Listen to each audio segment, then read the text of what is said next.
Welcome to Variety's A Night in the Writer's Room. Variety would like to thank its supporting partners, ABC, Apple TV+, Fox, FX, Hulu, Netflix, HBO Max, Paramount+, Peacock, Prime Video, Sony Pictures Television. Please welcome to the stage Variety's Executive Editor, TV, Mike Schneider. Hey.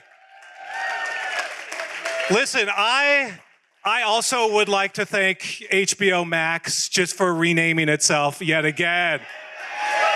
HBO Max is back. It's kind of like bringing back together Elon Musk and Donald Trump. No, that's not quite right.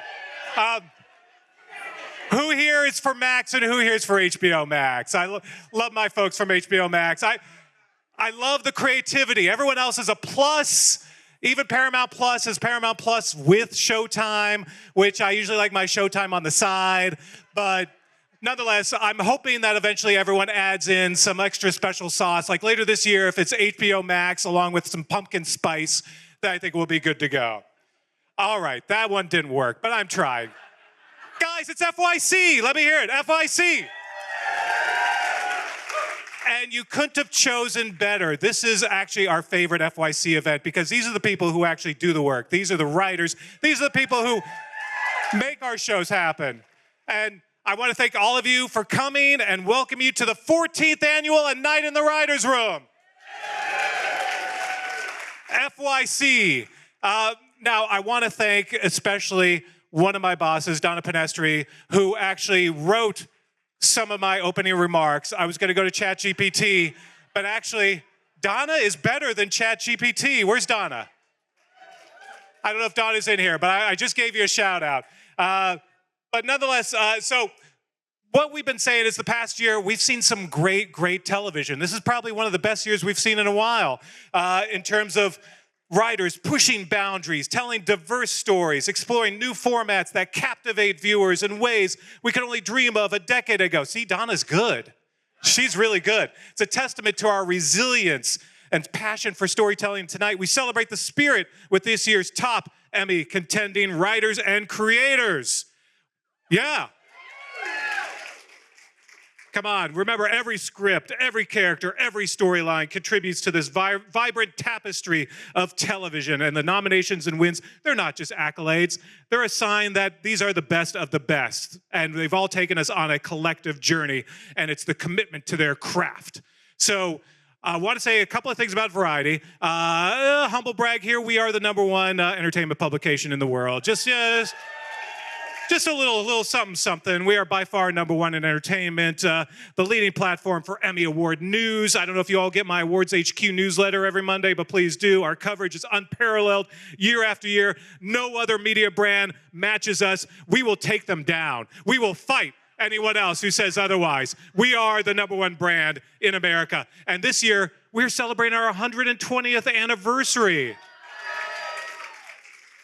I've been there for a good chunk of that, but I'm still pretty young. So thank you for joining us on this journey, and it's going to be a great year as well. So I want to tell you a little bit about tonight's program. We have 3 different panels, so we're going to go straight from one to the other. So please stick around, stay seated. It's going to be seamless. We're going to start off with limited and TV movie, and then we go straight into drama. And then I'm moderating comedy, so stay for the comedy, stay for the laughs. You don't want to go anywhere until the very end, but these are going to be a lot of fun. And I want to kick things off now by bringing up my colleague, Jazz Tankade, to start things off with limited. Jazz.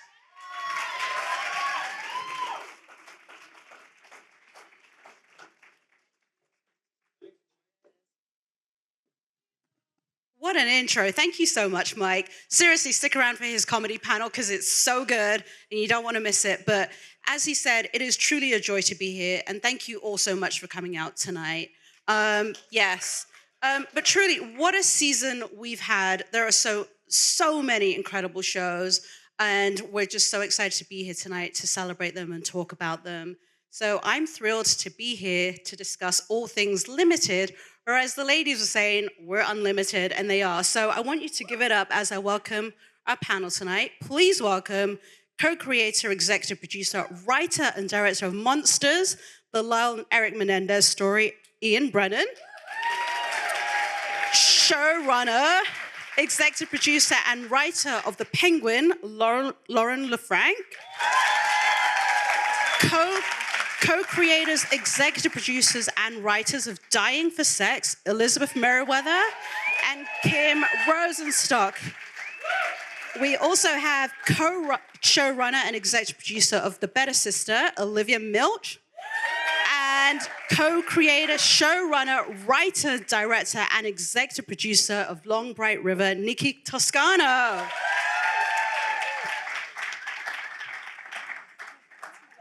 Hello to my Unlimited panel. Hello. Woohoo! What a joy to celebrate you, and seriously, such incredible titles, all of you. If you haven't seen them, I suggest you all go home and binge every single one of these Right now, go home. Not right now. At the end of the evening, we've got the weekend coming up. You're going to go home and binge it. But what I'd love to do is hear from every single one of you, like, what made you take on your respective projects? And Ian, I'm going to start with you. What made you want to take on the Lyle and Erik Menendez story? Well, I had big shoes to follow because this is sort of the second season of what began with Jeffrey Dahmer, and he's an odd cat to follow a bit. But you'd think that it's all just about like, oh, you just pick any like murder or murderer, and it really doesn't work. The show really, really needs a certain kind of subject matter where you there has to be a lot of pathos and not a lot of sadism, as it turns out. There's not. We investigated a lot of different, like, oh, we could do this or that thing, and some you're just like, ugh, no. Like, and it's actually most stories of like horrific crime or horrific abuse or murder are just like, they're just not that interesting, as it turns out. And this was just like an onion of like strangeness that the deeper you get into the story, the less you understand it. It was just great. Love that. Lauren, what about for you? What about The Penguin that made you say, yes, I'm going to take on this? Well, I was interested in the fact that they actually called me about it because it feels like a thing. I know, not that but truly, because I think it's about like a very complicated, terrible man, and for me to be called about it was interesting to me. Because I don't think someone like me often is given that kind of opportunity to write a character like that, and so that was intriguing to me. I grew up reading comic books, and I was very familiar with them, but hadn't stayed with them for a while. And for me, I was most interested in the crime drama aspect of it, and the ability to tell a very psychologically complicated story about this man, and to be able to pepper the world with like interesting, complicated people, and to try to tell it from a perspective that I don't feel like a crime drama story following a man like that has been told from before. So all of those things felt like an interesting challenge for me. I'd never written a crime drama before, and I wanted to take on that challenge and dig into this strange man. However that sounds. It's an incredible crime drama. Elizabeth and Kim, what about Dying for Sex? Because it was a podcast and obviously true story. What made you say, yes, this is what we want to do next? You can call me Liz. I get so scared. When I hear Elizabeth, I'm like, oh my God. Am I in trouble? Well, we were looking for all sadism, no pathos. No, we were, there's an incredible podcast that everyone should listen to called Dying for Sex. And a friend of mine emailed it to me, and I listened to it all. I felt like in one sitting. I was like in a parked car in a parking garage, crying. Did not know that. Yeah. And I'd been there for days. And it was just this like incredible story. Molly and Nikki's voices in the podcast just gripped me from the first moment. And the fact that Molly was so brave that she was willing to tell her story all the way till the end. I'd never heard anything like it, this mix of tones, that it's so funny and so huge and sad and also pretty horny. So horny. That's right, Elizabeth. It's a very important show. Liz called me and was like, do you want to listen to this podcast? It's about a woman who's dying of cancer. And I was like, that doesn't sound like a fun listen. And then she was like, she also has a ton of sex. And I was like, oh, well, that's interesting. Send me the link, I'm in. And then, I called her right back as soon as I finished it, same thing. I was like, oh, I've never heard anything like this. It didn't occur to me that you could have a sexual awakening while dying. And also, it was about so many things that seemed like we had never seen them like together at the same time. And it felt like this opportunity to tell this story about someone who, like, just this idea of the sick body also being the sexual body, and to tell a story about women and friendship and horniness, and also write about something really real. And also, we've talked about just a list of all the things that you're told nobody wants to see, we were like this, but that we all want to see. Like, it felt like this like dream, and I would do anything to work with Liz. So I was very honored that she asked me. Yeah. So good. I just want to talk about Dr. No, I think the material, we're very lucky when we get to encounter source material that really moves us. I think for The Better Sister, the book written by Alifair Burke, to me it was this notion that siblings get different versions of their parents depending on birth order. And particularly if there's a moment of sobriety, if a parent gets sober at some point in childhood. I was 10 when my dad got sober. My brother was 13. My sister was 15. And we had very different experiences and very different memories of what childhood was and how we moved through our adulthood with the sort of baggage and our conception of who we were and who our siblings were. And that is exactly what's at the heart of this story. And I think both my co-showrunner, Regina Corrado, and I, we just felt like that pain and that love, and how do you move through that difference when you compare those notes and still sort of find each other in a united truth as adults. And so, and also just sisters being bitches to each other is fun. I mean, let's be honest, it's fun. But I think that really was at the heart of it always for us, that love and that journey together, finding the truth. What about for you, Nikki? Mine was also a sister story.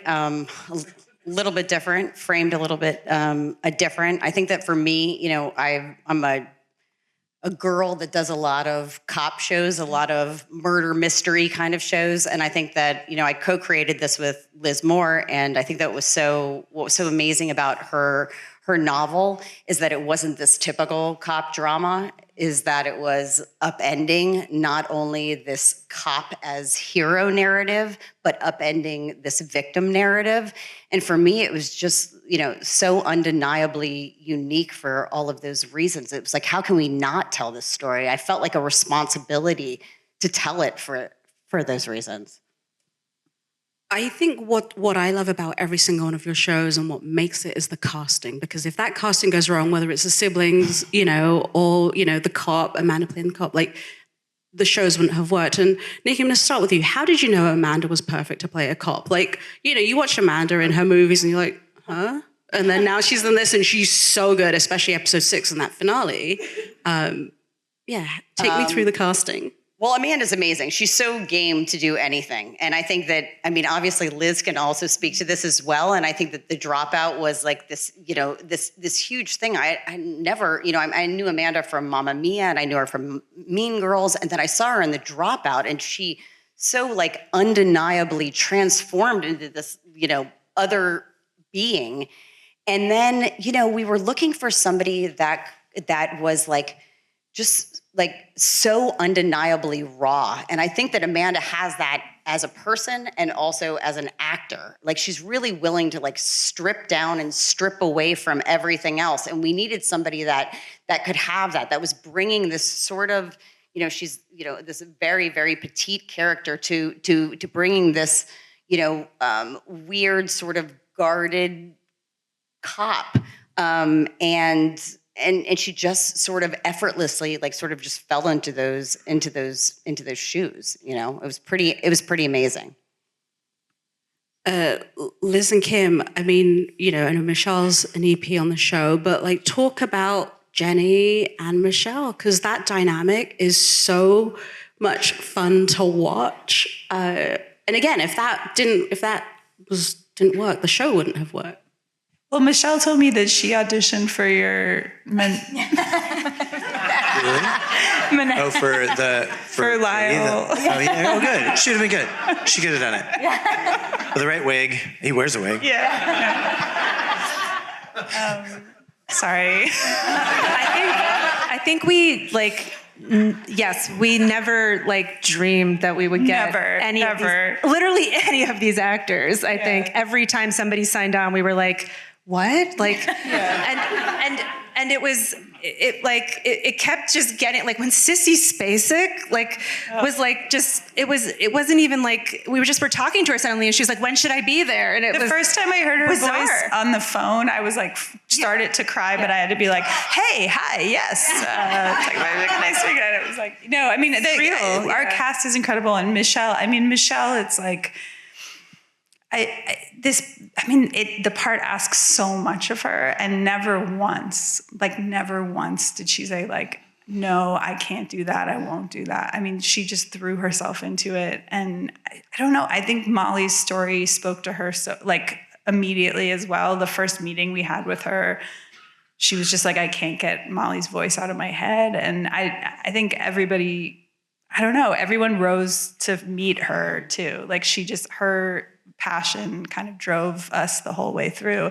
And then Jenny came in and auditioned, which was incredible. And Kim and I were in the room. And, it was just one of those moments where you're in the back of a room and you're well, that's it. That's the show. So. And we grabbed, I was it works. Because especially with the tone of this show, you need people that just inherently understand it, so you don't have to really explain that part and you can focus on all the other stuff. And so we got so lucky that, everybody in our cast, but really Jenny and Michelle just inherently understood what it was about. And they didn't know each other really. Yeah. And I'm just I know that I work with actors, that's what we do, but I'm still in awe of how they seem how do they seem like they're best friends? They were incredible. Well, that's to your point, Olivia. Again, Elizabeth and Jessica have you actually believe they're related. Oh, yeah. The first time we saw a picture of them together, we looked at each other, we said, are we geniuses? Because they're sisters. They are sisters. Apparently they've been told they look alike forever, but whatever. We thought it was our idea. No, but I think that's exactly when you see these people together, it's, actors, they're so vulnerable, what they do, what they give of themselves, what they give to us as creators, to the audience. And then to see them live into that vulnerability as a pair, and to go through this journey, that they're moving together as one, but also they have secrets but they've lived together and created their identities together and in response to each other. So watching the two of them build that out as individuals and together was such a gift and so fun. And also then we would just let them go sometimes, and you're like, oh yeah, these two people have been stealing clothes from each other since they were 14. There's no question about that. That's, but it's, you just pinch yourself when you get into those moments where you're like, oh, this is it. This is what it's supposed to be. Ian, did you pinch yourself when you saw Cooper Koch and Nicholas Alexander on screen together? Yeah. It's weird. It's the magical thing about performances and actors, and it's I began my career as an actor. Now you could really stress yourself about what role you didn't get or you did get or whatever. I'm I flubbed that line. It's oh my God. None of it is that. It's someone walks in the room and they just are the person, and it's not even anything they really did. You're I can't even really describe what's different from that performance and that performance, but you got it, you didn't, kid, or whatever. It's just wild. And that was a big search to find the two of them. And then, but it's like a magic eye that comes into focus where you're just oh, that's it. And then it helps in the if you can do it early enough, you can write to it. Then you're oh, now I see who it is. Or oh, Javier Bardem's doing it. That's a cinch because I just picture him talking. Great. So it's a really almost a mystical experience. And Lauren, what about, I mean, we all know Colin, who is perfect as the Penguin. And what about Kristen? Talk about the search for her, because she's phenomenal. Yeah. Yes, you incredible. can applaud. Yeah. So She deserves it. She deserves all the praise. She's really incredible. I mean, I am so grateful and lucky that I inherited Colin Farrell. Like, he is so talented. It's insane. And then, you're pursuing cast around him, and you're like, we have to find people who can stand up against him. And especially with Sophia, she's his antagonist in a lot of way, and that this very complicated relationship, and the character itself is very complicated. And she has to be able to pull off something deeply emotional, and you need to empathize with her, but she also needs a wit. And I think that really starts to narrow the field of actors who can go to all those full ranges. And I think previously, Kristen comes from theater, so she's done a lot of off-Broadway, weird, interesting stuff that a lot of people aren't familiar with. And in television and film, she's often played, someone who is like always off, but she's in a lot of comedies because she really has incredible comedic timing. And so for me, I was so drawn to that, because I really think if you can do comedy like that and you have timing, and I knew she was already a dramatic actor and was really incredible, I was so interested in the range, because Sophia has to evolve and change on a dime. So often, Anne has to be able to have this gravitas to her that makes Oz as a character terrified of this woman. And Kristen's like 5'2". She's a small, petite little thing. So she had heels that were really high. But she just, like, when we rolled on her, I was like, oh shit. Really took my breath away, took our whole crew's breath away. And I was like, this is really incredible, because when I was writing the character, she meant a lot to me, but I didn't picture an actor. I just knew this voice, and I knew what I was looking for and needed. And when Kristen came in, I was like, oh, yes, you. And then she took that role and ate it, and just really brought so much heart and pain to it that it just astounded me. And I was like, she's just making this better and better and better. And she really became this person. And also, just to say, I got to work with Deirdre O'Connell, who is just like a powerhouse. Oh my God. She is like so well known in theater and not as well known in film and television, which is so unfortunate, because she won a Tony in 2022 for this one-woman show. She's like just an amazing, beautiful actor. And then Renzi Feliz played Victor, and he was more of an unknown actor that we got to pursue and find. And it was such a pleasure seeing him play opposite Colin, which is like gotta be the most intimidating thing, especially with Colin in this giant prosthetic. And man, did he stand his ground with him. And I'm just so grateful. I mean, I think we're all speaking to it.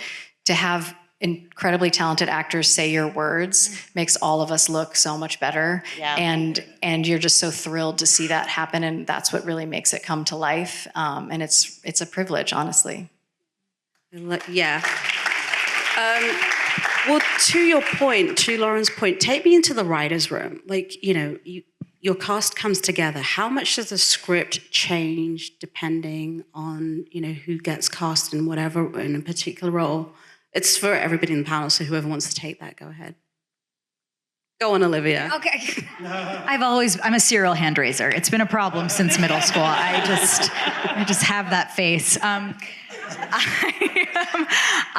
think we were lucky enough that we got to write all 8 scripts before we took the show out, which is really rare.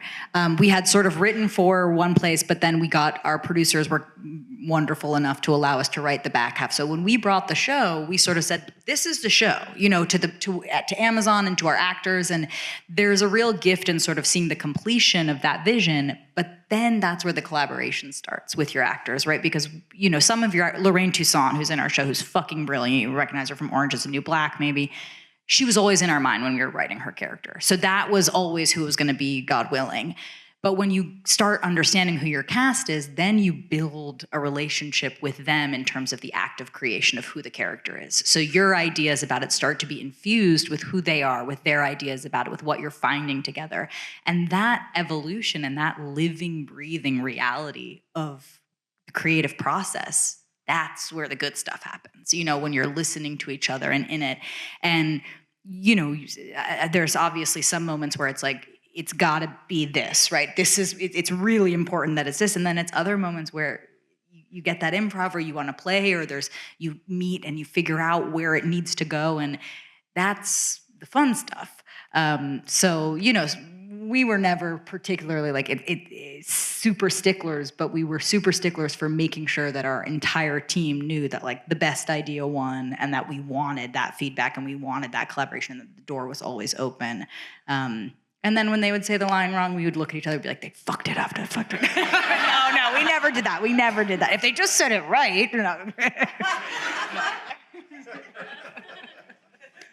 Go ahead, Liz. I see you like wanted to raise your. Ooh, you knew. I knew.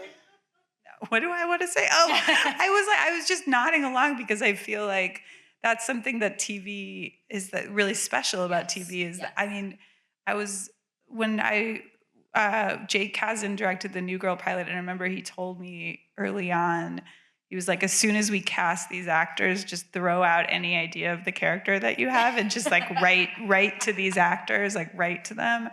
And I mean, I think that's what's this amazing thing about TV is like you get to spend so much time with these actors to build a character and let it develop over hours and hours of story. And so, I mean, yeah, I think like I wish I was organized enough to have written all far from it. But we made the decision to not have all of our scripts. We were brave enough to not have all of our scripts.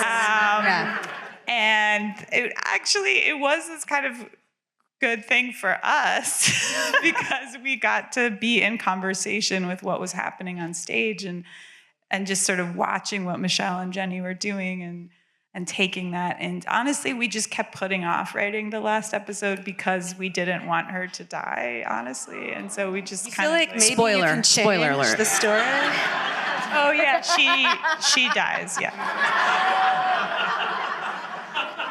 But you should still watch it. You should still watch it if you haven't watched it. Also, and in his show, there's murders. Well, also just so you know. But for our show, also, that like we had. It was it was inspired by real people. So what was interesting for us is like there were all these like stages of, let's just spoil everybody's shows. I mean, forget it.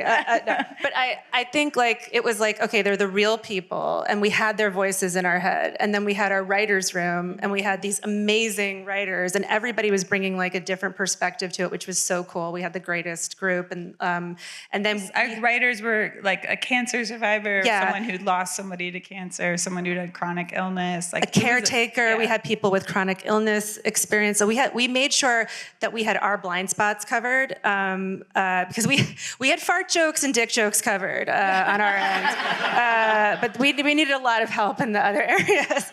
So we as a group then kind of created these characters who were based on the real Nikki and Molly, and then it got to that point where we were like, we're going to change their names, and then we were like, no, they're Nikki and Molly. And then it was like Jenny and Michelle came along and it was like, oh yeah, they're Nikki and Molly. And it was like, it kept building and it kept kind of evolving, but it was a really cool process to start with like these real people and then have these versions that then eventually coalesced once we had these real amazing people embodying them. But it was always based on the spirit of the real people. And it was a really cool thing, I think, about the show that we could always go, they were our North Star, I think, that just the truth of the real story and the real experience. Spoiler alert, isn't Nikki actually playing cousin number 2 in one of the episodes? Does she? What? That's the biggest spoiler of the night. She plays cousin Sheila. She has chilaquiles for Molly during chemotherapy, yeah. There you go. So Ian, when you watch it, that's episode 5. Speaking of episode 5, I'm assuming were all your scripts done before shooting began? This was super weird because of the strike. So we were trying to get Javier Bardem, who's a tough get. But once you get him, he's like all in. He's like the best. But he really wanted to understand that character. He's like, I'm fine with playing a monster, but like really got to understand. And that story was going to be in episode 6. And like the strike was like looming. It's like, oh shit, we got to like get him on board. And the issue with the Menendez brothers, because there's 2 of them, they both had stories that were of sexual abuse, but were broadly similar, but quite different, because they were 2 different people, different ages, were treated differently. If one is to believe their story, which broadly do, that there was just, anyway, the problem is you have to tell that story twice. You know, you have to tell, like, Lyle's gonna tell his lawyer once, and then you got to do the same fucking thing again. And it was a real challenge. And I knew we were like staring down the barrel of it. This was going to be a problem. So the first, Lyle's the easier one in a way, because he was a little bit less of a naif. He was a bit older. He was just older. I think didn't bear the same brunt. And the abuse wasn't still continuing. That's what was so weird about it. Like, according to their story, if they're to be believed, like Eric Menendez was being raped by his father up to 2 weeks before the murder happened. Like, that's how recent it was. That's how bizarre, crazy the story is. How deeply disturbing trauma and abuse can be. Anyway, we had to tell this story twice. The first one was sort of easy because you're like, oh, you can tell this sitting down with a lawyer, being like, oh, okay, when I was 15, flashback to that. But once you've done that, and we had to be sort of careful we didn't want to do this sort of like, you know, Greg Araki did a great movie called Mysterious Skin that's about, it's sort of a definitive movie about, I think, like childhood sex abuse. It was just like a thing you watch once and then you're like, yep. Like, that was it. And then, but he did, in order to, because he cast like real kids and in order to not like traumatize them, the kids got like their own scripts. Like, they thought they were in a totally different movie about like cereal and stuff, like literally. And we're like, we're not doing that, not doing any of that. So it was enough of a challenge just to portray sex abuse at all in a way that didn't feel like, ugh, or a way that you could even really find some artistic aspect to even photograph it, whatever, but enough then to do it again. And so then I had the idea, and this was on a Wednesday and the strike was on a Sunday, that I was like, my pitch would be, and nobody's ever done it, and maybe there's a reason nobody's ever done it, but it should be, and because Eric Menendez's like testimony on that trial is, it's like watching paint dry, very difficult to watch because it's all a locked off court TV thing. But when he's talking about the sexual abuse, you cannot look away, and you literally can't look away because it doesn't cut away, so you can't like break the tension. So I was like, that's what we need to do. I want this to be, the whole episode is one side of a single shot that starts in an over that Ari Grainer, great actress, sits into, and we're on her back, and slowly over the course of 35 minutes, we grow to an extreme close-up, and you never cut. And I was like, bleep. And then I thought, Ryan was like, he's like, I love that idea. Can you write, and I just finished the 4th one, to be like, whew, okay, like we got some before the strike, we can get Javier Bardem. And he's like, can you write it before the strike? And this was on a Thursday, and I was sort of like, ooh, okay. It's only like the most challenging artistic thing I've ever like, but I set myself up for it, and then went to bed that night, and then like couldn't sleep, and I was like awake, and I was like, no, I'm gonna do it now. So went downstairs, and then like poured a very large glass of wine, and then wrote the episode in one sitting. It never got, no, it's wild. It's really, and it was a weird, it's one of those things where you're like, oh, actually didn't write it. I was typing it out, but like something else happened, and then it never got edited. And then that's the 9th, I think it was the 9th, I forget which take they used, but it was, anyway, short story long, but it's the craziest thing. And it needed the obstruction of like a strike. Like absent the strike, that episode wouldn't have existed, or if it did, it wouldn't be as good, I don't think. Anyway, wild. Yeah, crazy. There you go. And It's really an incredible episode to watch. Cooper's phenomenal in it if you haven't seen it. Nikki, I want to come to you because you actually directed episode 6 of the series, making your directorial debut. Another great episode because it was such a turning point for the character with everything that happens. I'm trying not to give away too many spoilers here. But talk about directing that episode. And also, can we just give a shout out to your department heads and working with an all-female crew on the show? Yes. I mean, that was the most... Hello. That was the most amazing thing. I mean, we did not set out. I mean, I'd love to be able to say, you know, we set out and we were just going to be like, you know what, we're going to hire all females. That's what's happening here. No, that was not at all. Like, we literally talked to a bunch of different people. Honestly, the women just won the fucking job. Sorry. So we will go there first. And then honestly, like when, you know, this was like the first time where I was like, okay, I'm gonna try to direct now. And thank God, you know, Sony and Peacock were super supportive of it. And Amanda and Nicholas and Ashley and John Doman, all of them were super supportive of it. And, you know, I am a showrunner that is on set all day, every day, much to my dismay at times. And my mental health. But it was a really nice experience because you are sort of cutting out, you know, and I love the directors that I've worked with, but you're kind of cutting out the middleman. You can literally just, you can directly approach an actor and you know exactly what you have in your mind because you wrote it. And if you're, you know, if you're thinking with any kind of like visual sort of anything in your head, you know what you want it to be. So I think that what was so wonderful for me is that I was surrounded by an amazing group of women or men whose primary focus was to uplift women. Like my DP, Will Rexer, I mean, it's just lifted up all of these different people. Mona Fassvold, who, I mean, was nominated for an Oscar for, you know, writing for The Brutalist. She was one of our directors. It was just like an amazing experience. And I will say I love working with dudes more than any other person. Like if I could have been a frat boy at some point, I might have actually done that. But this was just such a surprising and wonderfully enriching experience, and all of these people that sort of came to bat for me and for the show, which was led by Amanda, who is just, I mean, honestly, just the best number one on anyone's call sheet. I don't know. It was just awesome. It was just, you know, it was a gift. Amazing. I love that. Dying for sex. The sex.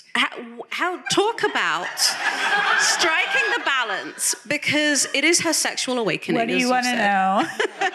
But what is the balance between just, you know, telling this arc of her sexual awakening, it's a true story, putting in the comedy because there's a lot of laughs, and then the emotional story that is behind it all? Like, how did you even get that right? I mean, I think we went into it knowing that the tone was going to be hard. I mean, that was actually what drew, I think, both of us to it. And we decided to just focus on the humanity of the characters and really not try to think about genre that much. I would say the earlier episodes, you know, it was nice to have the muscle I think we both had of writing comedy, because we could kind of structure the episodes in a kind of comedic way. And then it naturally happened that over the course of the show, those structures disappeared and it kind of became a lot, I don't know, you know, tonally darker. But I mean, I think we just tried to really follow the characters and follow what they were actually going through and be honest. I mean, that's the most important thing, is just honesty and just, you know, kind of allowing space for that. And that's what we tried to do. Yeah, and I think that the sex in our show was always doing something for the character. You know, she has this impulse when she gets this diagnosis that suddenly she just knows that somehow what she needs to do with her remaining time on this earth is get to understand her body and connect to it and figure out what feels good. And so it was always part of her story and part of her emotional journey. And I think that was like for us, like a central, just a central element of the show, that the sex was never gratuitous. It was always helping her heal, actually, in some way, like actually connect to a part of herself or learn something about herself. It was always part of her like, you know, her spiritual and physical awakening that happens on this show. And so, you know, and we also wanted it to be hot and sexy and all of those things, but I think it was always like, it was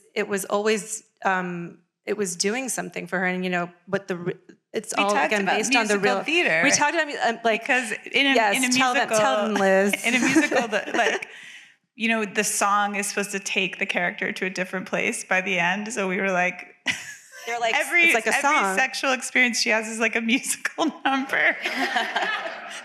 But also, it was really. Don't you want to watch it more? Does this now? It's really only 4 hours, Ian. It's the first thing I'm doing. You could do it. It's very, but also for us, I think we were like, okay, part of what this character is doing is she has this radical acceptance of all these different ways that sex can look like and feel like, and ways that you can experience pleasure. And so we needed to have that bravery in our writing and in the filming of it. Like, if we cut away where shows normally cut away, we are also having shame around what we are talking about and what we are showing. And we wanted to make something that reflected the character's outlook on And we sex. never wanted the joke to be on the person who was having that desire. It was always, the comedy always had to come from, you know, just the weird goofiness of being a person in the world, not like... But never about what you wanted or what brought you pleasure. Right. And I think we wanted to, like, we worked with this amazing sex researcher and this amazing woman, Emily Nagoski, who wrote this book, Come As You Are. I don't know if anybody knows, but it's amazing. Highly recommend. I didn't expect that to get a laugh. Oh, Ian, do you know it? Haven't read it. Okay. Oh. All men should read this book. Actually, that is true. Everyone should read this book. But you know, she talks about, as you must know, Ian, from reading it, the number one question that she gets asked by all women is, am I normal? Is this normal? And I think that's something that is brings so many people so much shame around sex and what they like and it shuts down conversation. It shuts down, you know, pursuing things. And I think we wanted to hopefully at least start a conversation around that with our show of like, let's get rid of this idea of what's normal. Let's like take that off the table. Although there was a moment as a showrunner when I was on set and I had to approve the pee, like that. Right. And so that was a moment for me where I was we had to work through some of our own shame, I think, in making this. Yeah, but it was, the props meetings were really fun on this show. Oh my God, we need to have another panel on the props meetings on all your shows. What I want to do just to wrap things up for people who haven't... Oh no, don't end it. I don't want to end it, but like... No, I'm going to put one more question in so we don't end it on P. I want to ask every single one of you to describe your show in one sentence for people who haven't seen it. How would you describe it? Lauren, I'm going to start with you. No, She's like, come on. That sucks. Oh my God, this is like a quiz. I didn't sign up, no quizzes. I don't know. You're asking me to do a log line right now? I hate log lines so much. Come on, let's do log line. I'd rather write a script. Yeah. I don't know. What are we talking about? All right, I'll come back to you. Well, you know, look, I mean, the thing is, and this is going to sound probably obnoxious, but I know our show, in simple terms, is like a rise to power story following this complicated gangster in Gotham City. But truly, and I think this is where I struggle a little bit, I do view our show as a lot more than that, of mixing tones, and it's ultimately a tragedy. And it's very emotional and character forward in so many ways. And so I guess my hope with the show is that you look at it and maybe you're looking at advertisements or the fact that it's called The Penguin and you're judging it and you're thinking it's something. And I really was hoping that by the end you'd be like, oh, this is not at all what I expected. And weirdly, I feel things. Or I'm disgusted by this man and I was charmed by him moments before. So this is why I'd rather write a script, which makes me whoever I am. But I'm bad at log lines also, so that's I'm skirting the question. Sorry, Josh. You're good. Go on, Olivia. All right. Hands raised right there. There we go. Two sisters diverged in the wood, brought back together. So good. So good. Two sisters diverged in the woods, brought back together by murder, standing in front of each other, asking, is your truest self only somebody your sister could love? Oh my God. Wow. Dude, I can't follow that. I can't follow that. Wow. Guys. Oh my God, Nikki, you're gonna have to follow. I'm gonna go. I can only go soulful after that.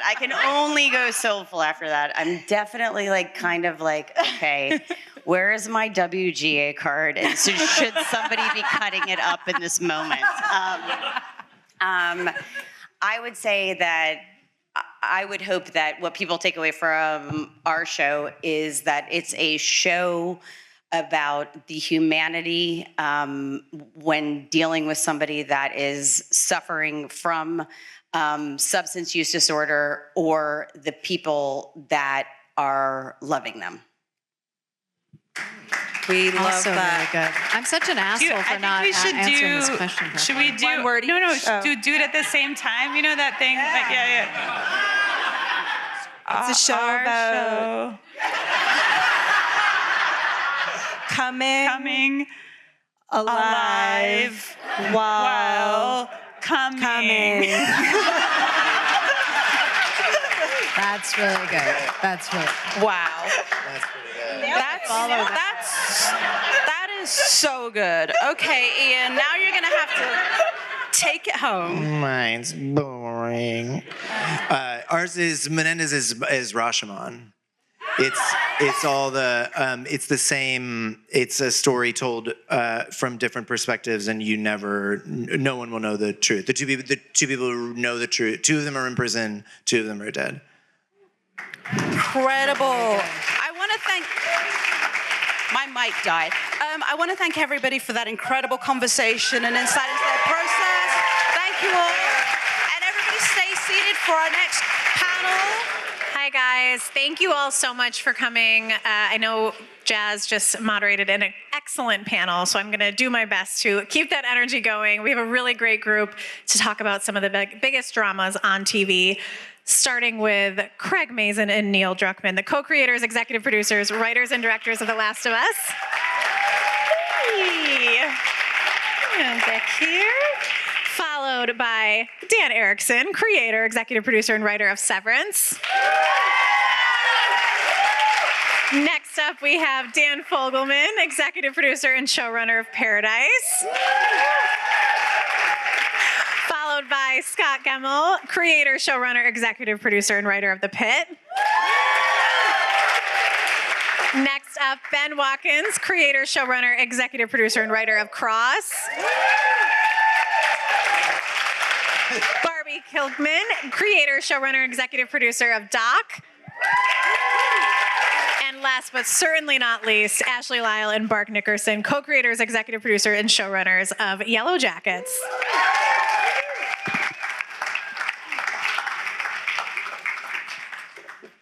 All right. How are y'all doing, guys? Very well, thank you. Good? Everyone feeling good? All right. Yeah. You good? Doing really good. Yeah. Okay. We have 4 first season shows on here and 3 returning shows. So I kind of want to talk a little kicking off about the differences and the pressures of kind of launching a new show versus returning. Dan Erickson, I want to start with you. Hello. Hello. What was it like for you this time around, bringing Severance back after the first season was such a hit? It was definitely bad. In that it was very scary. I really sort of thought that this show was going to be a much more niche thing than it kind of turned out to be. And I was comfortable sort of playing in that nerdy sandbox. And when it blew up into something a bit bigger, and I realized that people were going to invest time and energy and love and excitement into it, by all accounts, that should have been an upper. And but there's there's just a lot of pressure that comes with it. Yeah. You want to do right by those people, and that said, we obviously took a while to get back. It took us a number of years, I've been told, but once we were actually back and shooting, and the words, I could hear the words coming out of the actors' mouths. It was pretty quickly the panic started to go down. It was like, okay, we can actually do this again. And then I thought that the third season would be super easy, and it's not. Is it tougher? Does it get tougher or does it get easier? Like, was it tougher launching the show to start? It's easier in some ways. We certainly being able to write with the actors, voices in your head is extremely helpful. And I do feel like now, now that we're writing it, I feel like we finally have a sense of what the hell the show is, like what it was actually always trying to be, and so the pressure keeps going up, but you get a little bit wiser every time, and that does help. Okay. Craig, Neil, same question for you guys. I mean, after such a huge hit with season 1, and of course, we already knew that there was a huge audience for The Last of Us. I mean, the game obviously was drew such a big audience, but going into 2 and knowing you were about to take on something that may be controversial, how did you guys feel? I'm trying to be really political about this. What are you talking about? I don't know. Yeah, what happens? No clue. I mean, there may be a bit of a change. That wasn't the part that was scary to me. Yeah, what was? The part that was scary to me was that, so there's this thing that happens when you're making the first season of something where you truly are just rolling down a hill on fire, and if you stay alive, that's a huge achievement. If a show comes out, that's amazing. And it did. The second season comes with so many expectations. And we did learn a lot of lessons. And the problem with learning lessons, as you know, is then you have to be accountable to those lessons. And you're not allowed to make those mistakes anymore, which is tragic. And you do feel pressure to somehow fulfill what people want, but also surprise them. You know that some people are going to like it, some people aren't going to like it. You're now a topic of discussion, whereas before you were just new and surprising. I mean, the bar for video game adaptations was pretty low. We had that going for us in season 1. Now we kind of fucked ourselves. Yeah. I think what made it easier for me seeing Craig panic on a daily basis, that made it easier. But yeah, doing a second season is kind of like doing a sequel for a video game. It could feel very scary because now, when we made the first game, people didn't know what to make of it. Kind of like when we did season 1. Now, game 1 was very successful. We did game 2, and that was so scary. And people had very strong reactions to whatever controversial story decision we made. Yeah. So then doing it a second time, I just really enjoyed seeing Craig running in circles on fire. Yeah. He did a thing, everyone lost their shit, and then I had to do that same thing. Because he did the thing. I love doing the thing. I thought it was great. Craig, I think last year, probably a year ago to this day, we were on the stage talking about this, and you were like, I'm scared. But that's every day for me, no matter what. So I guess the same thing I asked Dan. Do you feel less scared going forward now? Oh my God, no. No, I'm terrified still. But I think that's probably a good sign. I think that, look, there may be a healthy person up here. I don't suspect there is. I think the reason we're up here is because we're terrified that we're gonna fuck it up, and so we try our hardest, which is not healthy because you do end up kind of burning yourself on these things to make them great. But I'd rather be scared and give it my all than be kind of vaguely satisfied. Meh, that was good enough, moving on, you know? So, yep, that's what we do for you. You're welcome. All right, going to you guys, Ashley and Bart, coming up to you. Going into this latest season of Yellowjackets, yes, please. You obviously had it mastered, but does it get easier? Would you balancing these different worlds? Or less stressful or more stressful? No. No. Not even a little bit. Yeah, no, I mean, we're about to go into season 4, and I was hoping someone here would tell me that there is a point at which it gets nominally easier, but it does not sound like I'm going to find that kind of comfort on this stage. Yeah, I mean, it's everything that they said the first season. You're just trying to stay alive. And the second season, you're thinking, oh, this, niche little show. I genuinely, I think we all thought that, teen cannibal madness crossed with middle-aged female rage would be fairly niche. And then you have these expectations going in, and then, season 3, it's the expectations upon the expectations. And at a certain point, the one thing that has gotten a little bit easier is, I think, not the fear of fucking it up or the fear of failure, but the fear that you won't make people happy, because at a certain point you realize you can't make everybody happy. So you just have to realize you will make some people happy. Yeah, please, yeah. Bart? Yeah, it got, it's just always been easy. Just having a good time. Pretty confident that we're geniuses. I mean, it's hard. I mean, it takes me an hour to write an email.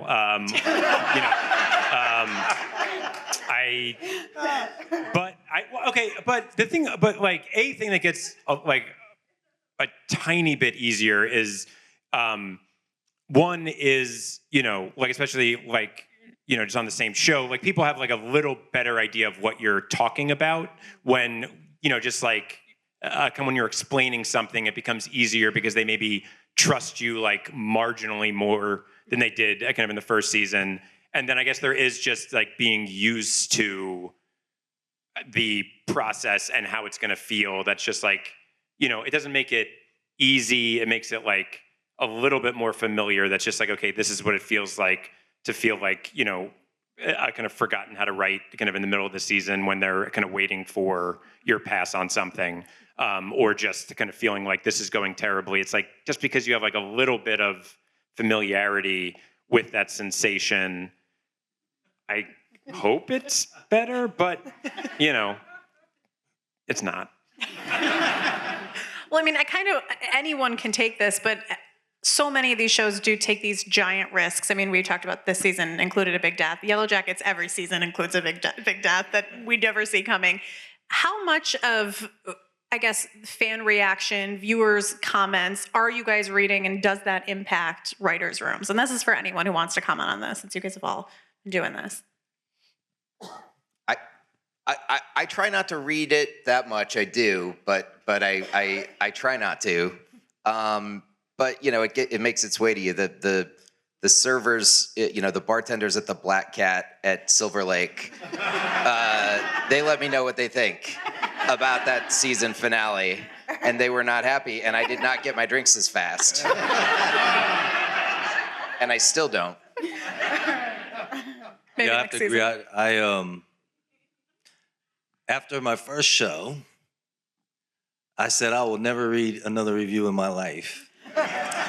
And I've been pretty good about that part of it, but listening to other people, that's a different thing. And for example, across this year, season 1, just by the way that when it dropped, plus there was a strike, plus there was all this other stuff. That show, season 1, dropped after we had already written and filmed season 2. So So I'm sitting here watching the reaction to season 1. And I'm like, oh, shit. They're like, we love this dynamic. And I was like, oh. Maybe we should have had more than in season 2. But I think, it's even if you get it, even if you do take some of that in, ultimately, you just have to respond to where your gut is taking you. Because in my experience, if you don't do that, no matter what, win or lose, you're gonna have some regrets. So I just try to block it out. Although I did make the mistake just today of bringing one of my sons into the editing room. We're cutting an episode that's at that point everyone was saying, "Oh my God, it's so good!" And I was like, "Dash, what did you think?" And he was like, "I like parts of it."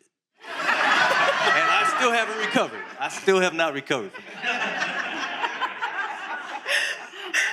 That means he liked parts of it. That's a good thing. Those are good. I know, and that's what he tried to say. He's putting a good spin on it. He's like, I said I like parts of it. I like most parts of it. Oh. I was like, no, that doesn't make me feel better. Neil, Craig, do you guys read comments, reviews? I do not. No. I do too many. Yeah. You do, okay. I find the worst, the most hateful. Oh, okay. And I'll listen to like a podcast where someone's just shitting on it for an hour, and I'll go on a jog listening to it, and it fuels me.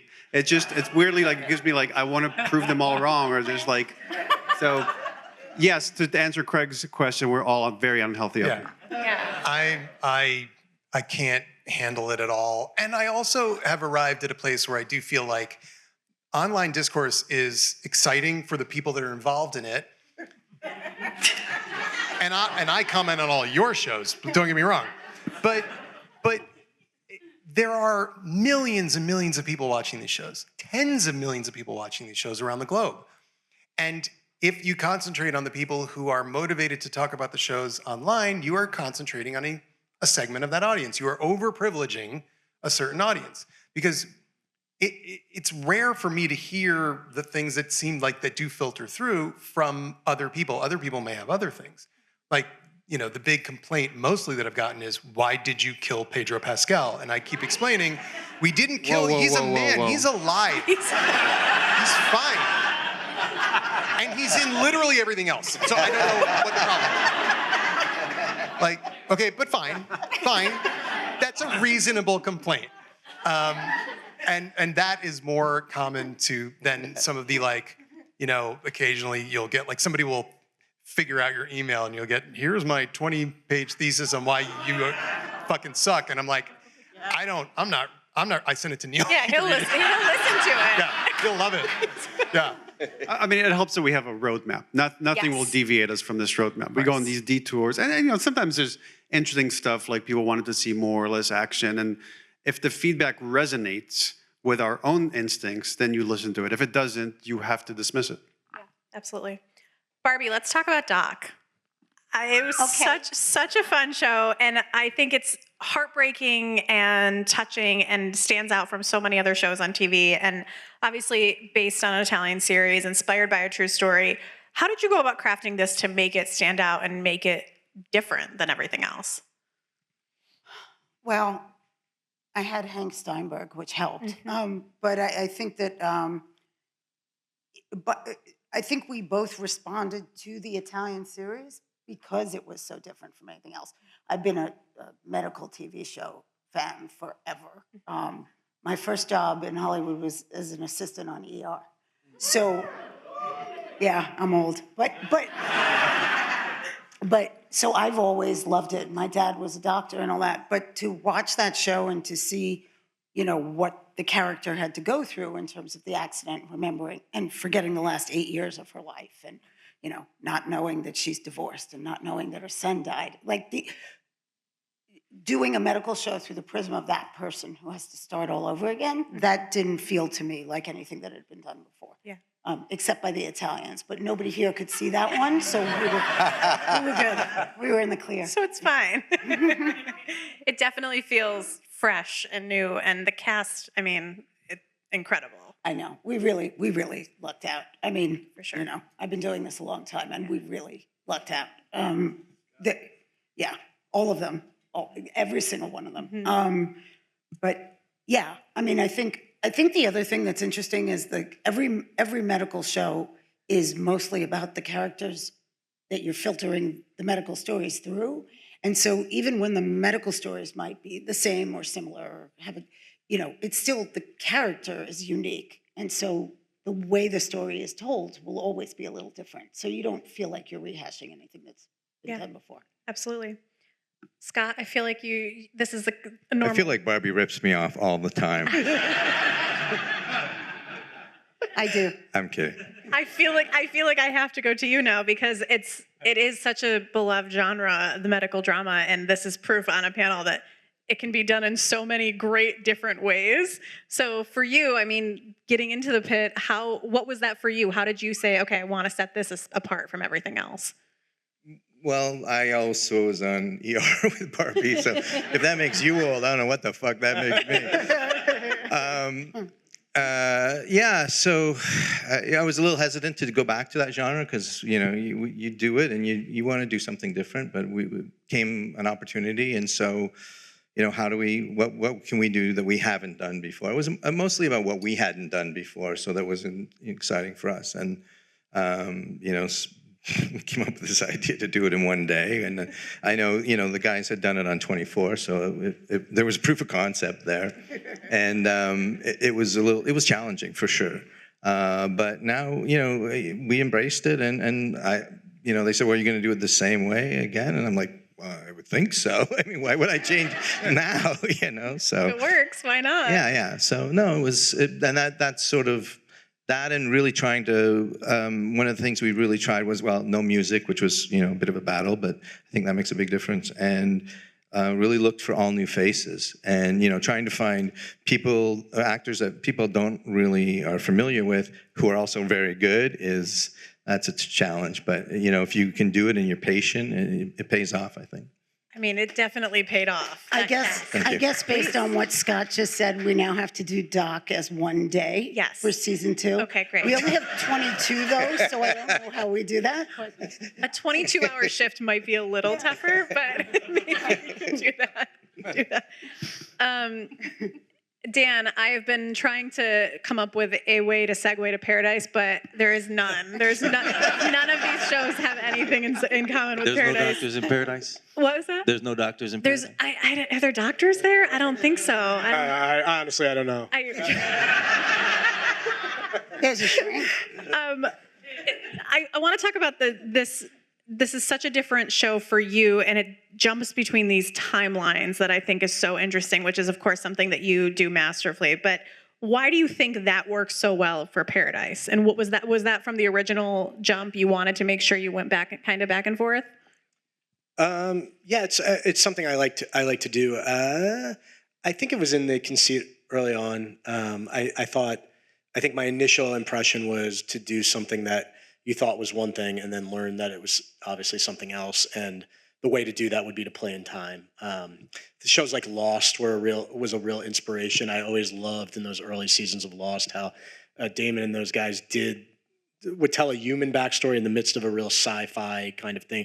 I think Craig and Neil have done it really artfully in different ways in their show. And it's something I've just always been a fan of and wanted to try and do. I would like to say on a serious, like, Craig, if I send you a 20-page email, just fucking tell me you got it. How did you get my email address? I have changed it so many times. You pedantic motherfucker. I was 40, I cut it down. Well, that's new. But yeah, I think I like playing in time in a show like that where I liked in this particular show it being a propulsive kind of fun ride for the audience where they're trying to figure out what's happening and the past storylines meeting up with. It's not rock. It's been done a zillion times, but that was something I thought it was good for our conceit of the world having ended and then showing the world before it had. Yeah, absolutely. I mean, do you? And I had asked this earlier to the others, but do you read do what people say impact the writer's room for you? Not really anymore. I mean, I do read it. I think more than I care to admit, probably. I don't know why, because I don't really care, but I do read it, and then it really upsets me, so I guess I do care. I mean, I have a pretty open process with my writers. We take all of our scripts collectively, and we just beat the shit out of them in front of one another constantly. It seems like a wonderful open process until your writer's PA is giving you notes for 4.5 hours. But I think it's useful to read a little, only in that hopefully you can channel it and not let it affect what you're doing and stick with the plan. It is nice to hear you are making things for people and you like to know if it's hitting the way you think it's hitting. You kind of only have your gut to trust, but then you have your family, as the guys were saying. Like I have a stepmother who will say, like she's from Long Island, and she'll say, "Danny, let me ask you something." Do you think people like the episodes without the president as much as they like the ones with the president? That's the way it's catch, you know. So yeah. I mean, I like to listen. I once had a conversation with Ben Stiller actually, because I had made a film that I was really inherently just wildly proud of, and that was one of my favorite things I'd ever written and done. And it was just a catastrophe. I mean, on every level, it just didn't. The reviews were terrible. The response was terrible. And all you can have is your own internal meter, right? And you have to say, everybody here is saying, trust your gut, put out in the world what you want to put out in the world. And it's challenged when you have moments like that, especially, I've made a lot of stuff that was received like shit and it was shit. But when you're putting stuff out and you're trusting your gut, it's complicated, you know? I raised a little boy during COVID, and I remember, because you're making these things and you're thinking, this is great, I love this actor. Are people going to like this actor as much as I like this actor? And I remember we raised a little boy during COVID. He never saw the world. And then one day we had to put him in school. And I was like, I wonder what people are going to make of my son. I think he's great, but I think I'm partial, you know? And so you have to, it's a challenging thing in this environment to make stuff. Yeah, absolutely. Including people. Yeah, people. Anyway, they didn't like him. No, he's great. He's wonderful. But also, does this mean that because of your stepmother, James Marsden will be in more episodes next season? He will be in more episodes. I gotta make her happy. Yeah. Great. Thank you, Dan. So I'm here to ask the important questions, guys. Okay, Ben, let's talk about Cross and how you were able to adapt multiple books into one show, because I think it's a different thing that, as someone who has read, I think almost every James Patterson book there has been, if that's possible, definitely every Cross book, but what was your approach to that? Because it's different than just adapting one book. You're adapting kind of a series and based on the characters. Yeah, I think the short answer is, at some point I decided that adapting any one of the books was going to be a mistake. Part of it was because the series started in the early 90s. And part of it was because, there were some political legalities going on with who had the rights to which books. Mm-hmm. And while that was being, negotiated and talked about, and actually James Patterson called me separately and said, hey, there's some things going on with the rights. And he was ready to play all the games that were going to get him paid, but he was telling me, whatever book you want, you can have it. But I had already started down this path of, well, what if I came up with my own story? Because I had started going through the books, and I started thinking, well, a lot of these are set in a time where I don't know, I'm either going to have to do a period piece or I'm going to have to take something that's not going to be as relevant in today's day and age. But these characters are relevant. This world is relevant. These relationships are relevant. Let me take all of that. Let me take what are some of the tenets of the Alex Cross series, like these really dynamic serial killers and these incredible characters that get pitted against each other, and being able to break POV to your villain is another one. And I said, let me take all of that and put that in my own story. And so we decided to make every season of Cross sort of be its own book. It's its own book. In fact, they're talking about now doing a special edition of Cross books that are based on the series seasons now. Wow. So, which is really cool, and it also may be lucrative for James Patterson. But I think I might get a cut of that. But that that was the original impetus, and it really freed us up. And I did have one moment where I was a little nervous about that, because you got a guy who's written, almost 30 books, and this is his, he refers to Alex Cross as his second kid. So it's really precious to him. So I'm calling him up saying, hey man, I love your books, but we're actually gonna do our show based on original ideas. And his response was actually, I love that, because it expands the world for us. And then as we were able to deal with a story that felt much more timely, and that was another thing, as soon as everyone saw that, they bought into that as, the strategy. 100%. Well, has there ever been a time that he's said to you, this doesn't feel like something Alex would do? Oh yeah. No. One time, my favorite one was when, I was pitching something. I said, well, I'm going to do this one sequence. And he said, And he said, I guess that could work if it was good.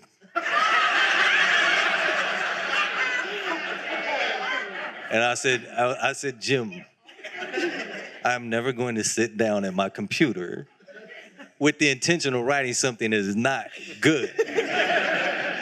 But ultimately, it really became a great relationship with us, because he really supported a lot of things I wanted to do that I felt updated the character and expanded what had already been on screen, but also expanded what was in the books. He really actually supported those efforts, but he also kept being a great beacon for us, because, even to the point of saying, here's some North Stars, because I'm expanding a character, I'm giving him flaws that we haven't really seen, I'm making him go through these challenges and struggles that we haven't seen Alex Cross go through, and his only thing was like, do all of that, I just have 2 requests. Number 1, whenever he's in the room, he's the smartest guy in the room, and number 2, deep down at his core, he's a good man. Those are only 2 requests, and that was right in line with what we wanted to do. Definitely.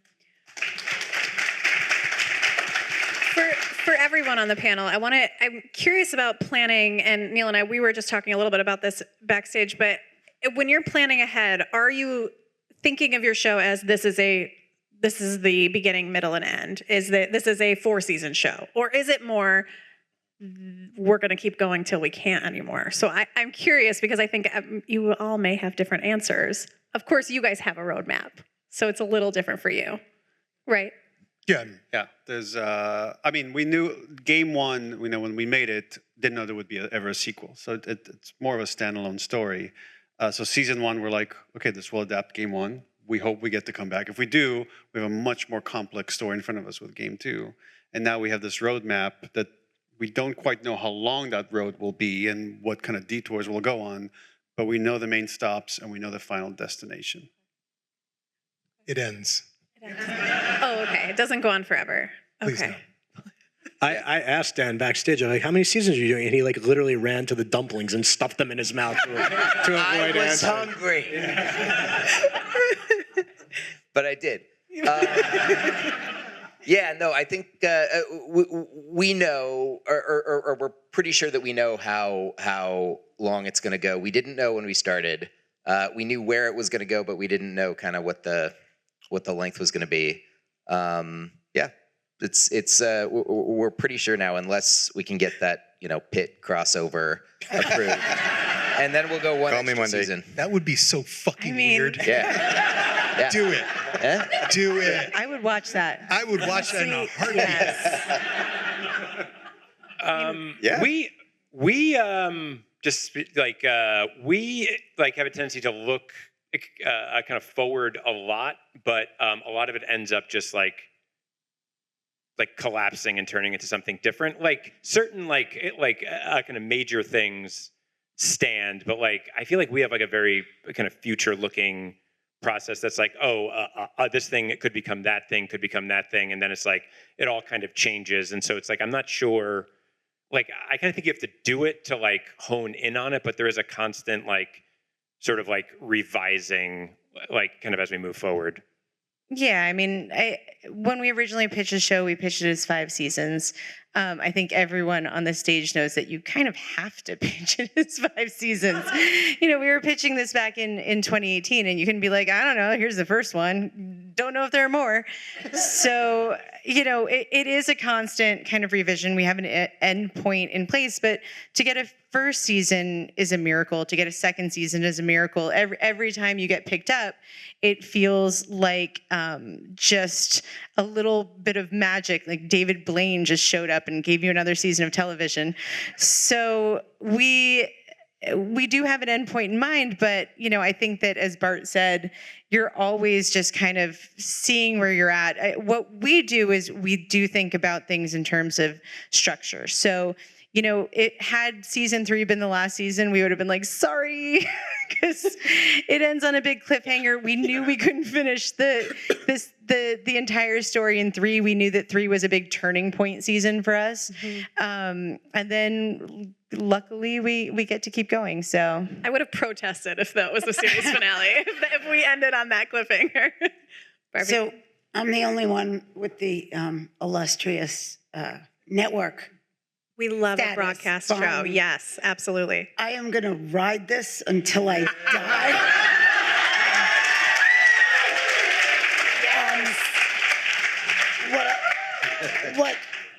I mean, a network does allow for that, but I think what's interesting about it though is we have a lot of room to go with the characters, but I remember in season 1 I was very kind of psychotic about these are our tent poles. And Hank kept saying, you have to be Gumby. And I was like, no, these are our tent poles. And now I am so Gumby because I know that you have your tent poles, and then whether it's other people don't like your tent poles and they go away, or things generally have to move up. Everything just keeps moving up. And I hate saying this out loud because it sounds douchey, but the characters sort of dictate where they want to go. I still don't like saying that out loud, but it's kind of true. And so we make plans, but I know that they're all going to change. Yeah. I say that constantly. Rethinking every interview I've ever given. When I did my previous show, This Is Us, at the beginning it got really popular at the beginning. That's happy now. That's my family. That's my family. Yeah, that's my family. I'm going to send you a 20-page fucking. No, anyway, go on. No, sorry, but before that, my show Chernobyl. Yeah, thank you. No, thank you. It was hard. Pompous that one was piece hard. Of shit. But when it got popular, I remember they were like, everybody started saying, how many seasons are you going to do? And I said, I have a 6-year plan for the show. We're doing 6 seasons. Yeah. And then they were like, okay, but I didn't have a 6-year plan for the show. But and I was like, oh, that works. If you just say it with authority. You're sure. So on my new show, they were like, how many seasons? And I told Star, I was like, we're doing 3 seasons of the show. We have a 3-year plan for the show. And they were like, okay. And then I was like, great. And then once you know, whatever it is, I could have arbitrarily picked 12, 4, 3. Yeah. And then you can kind of spread it out how you want to tell the story if you know what you're doing. And so I found that like, until they tell me that doesn't work, I have a new show starting. I'm like, it's a 4-year show. Yeah. But I don't really have, I know generally how many episodes I want to do. But then once you have those markers, you say, okay, that's act 1, that's act 2, that's act 3. And if you set that, it's a really lucky place to be, but it can be really helpful, even if it's 10 seasons. Right. Well, weren't you also the one who got a 3-season pickup at one point for This Is Us? So I think there's a little. That's a. Yeah. I'm just gonna say. Address that question. By the way, we love each other. I don't know what's happening. I know, this is really, we haven't fought this much since the election. I lose. The end. I really like. Switching gears. I was waiting to see how long it would take for politics to make it into the panel. No, I think for me, one of the things that I found in terms of developing shows, the roadmaps really help me.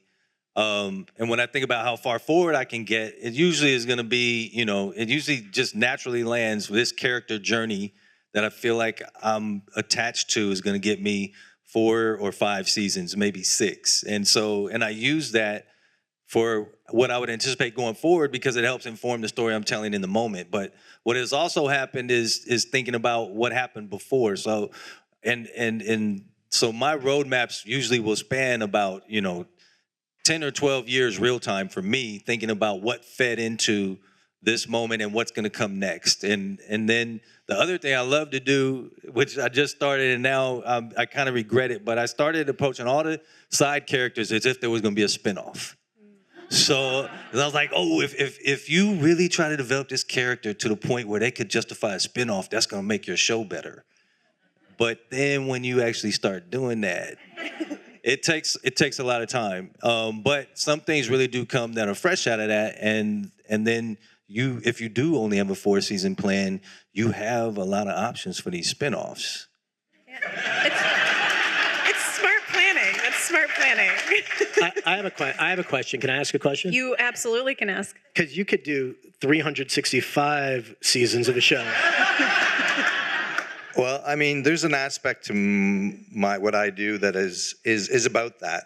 I mean, maybe I'm just lazy, but when I get a show working, I stay there. I'll like, and because it's not just that I don't want to do something new, but part of what I think, like I write and produce and put cool songs in. That's what I do for me.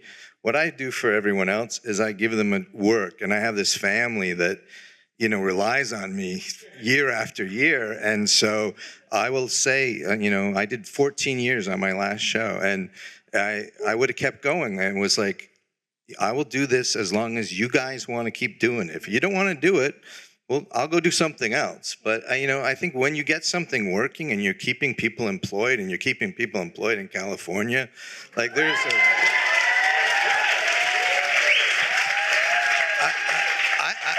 I do take that, like, I do take that to heart because, you know, you know, when I get my crew members saying, hey, I'm having fun, let's just keep going for like 8 more years. And it's great because when a show goes a long time and you see the hookups, you see the marriages, the kids being more, you know, it's like it becomes a real family. And so it's hard to walk away from that, you know, even if I want to do something like these guys are doing. Go ahead. You know what's remarkable about Scott, though? He's also, like, I'm neurotic. I think a lot of people here are, right? Well, Scott's calm, right? Yeah. So when he was running NCIS, right? LA, yeah. And I was running Secrets and Lies, and I'd be sitting outside, like, trying to smoke 2 cigarettes at the same time and eating my weight in carbohydrates. And, like, he'd walk by, very calm. Everything was running smoothly. I'm going to go to the gym now during lunch, and then I'm going to go back. And I would just look at him like, how? So he's what I aspire to be. You know, it's important. Yeah. Scott, what's the secret? What's your secret to making that? What's your secret to doing this? I think Craig would like to know what the secret is. Are you Jewish? Because I'm pretty sure that's but I have the secret. representation that is. Yeah. Don't be Jewish. Yeah. You know, I've been doing it a long time, and I also think at the end of the day, I'm not saving kids' lives. I'm making a fucking TV show. It's like, you know, it's Gilligan's Island. Like, if it's still on the air, you know, 50 years after I'm dead, wonderful. But, you know, I'm just so damn lucky to get paid not to have people shoot at me or run into a burning building or, you know, if I mess up, what does it happen? It costs a few $100,000 at worst, you know? It's not like no one's dying, you know? So how is this possible to think that way? Okay, you are kind of obviously right, but no, but the thing that we need to know is how you hold on to that perspective and frame when the void that lives inside you is threatening to just kind of eat everything you ever thought you could be, would be, or should be. You've never tried ketamine? Fair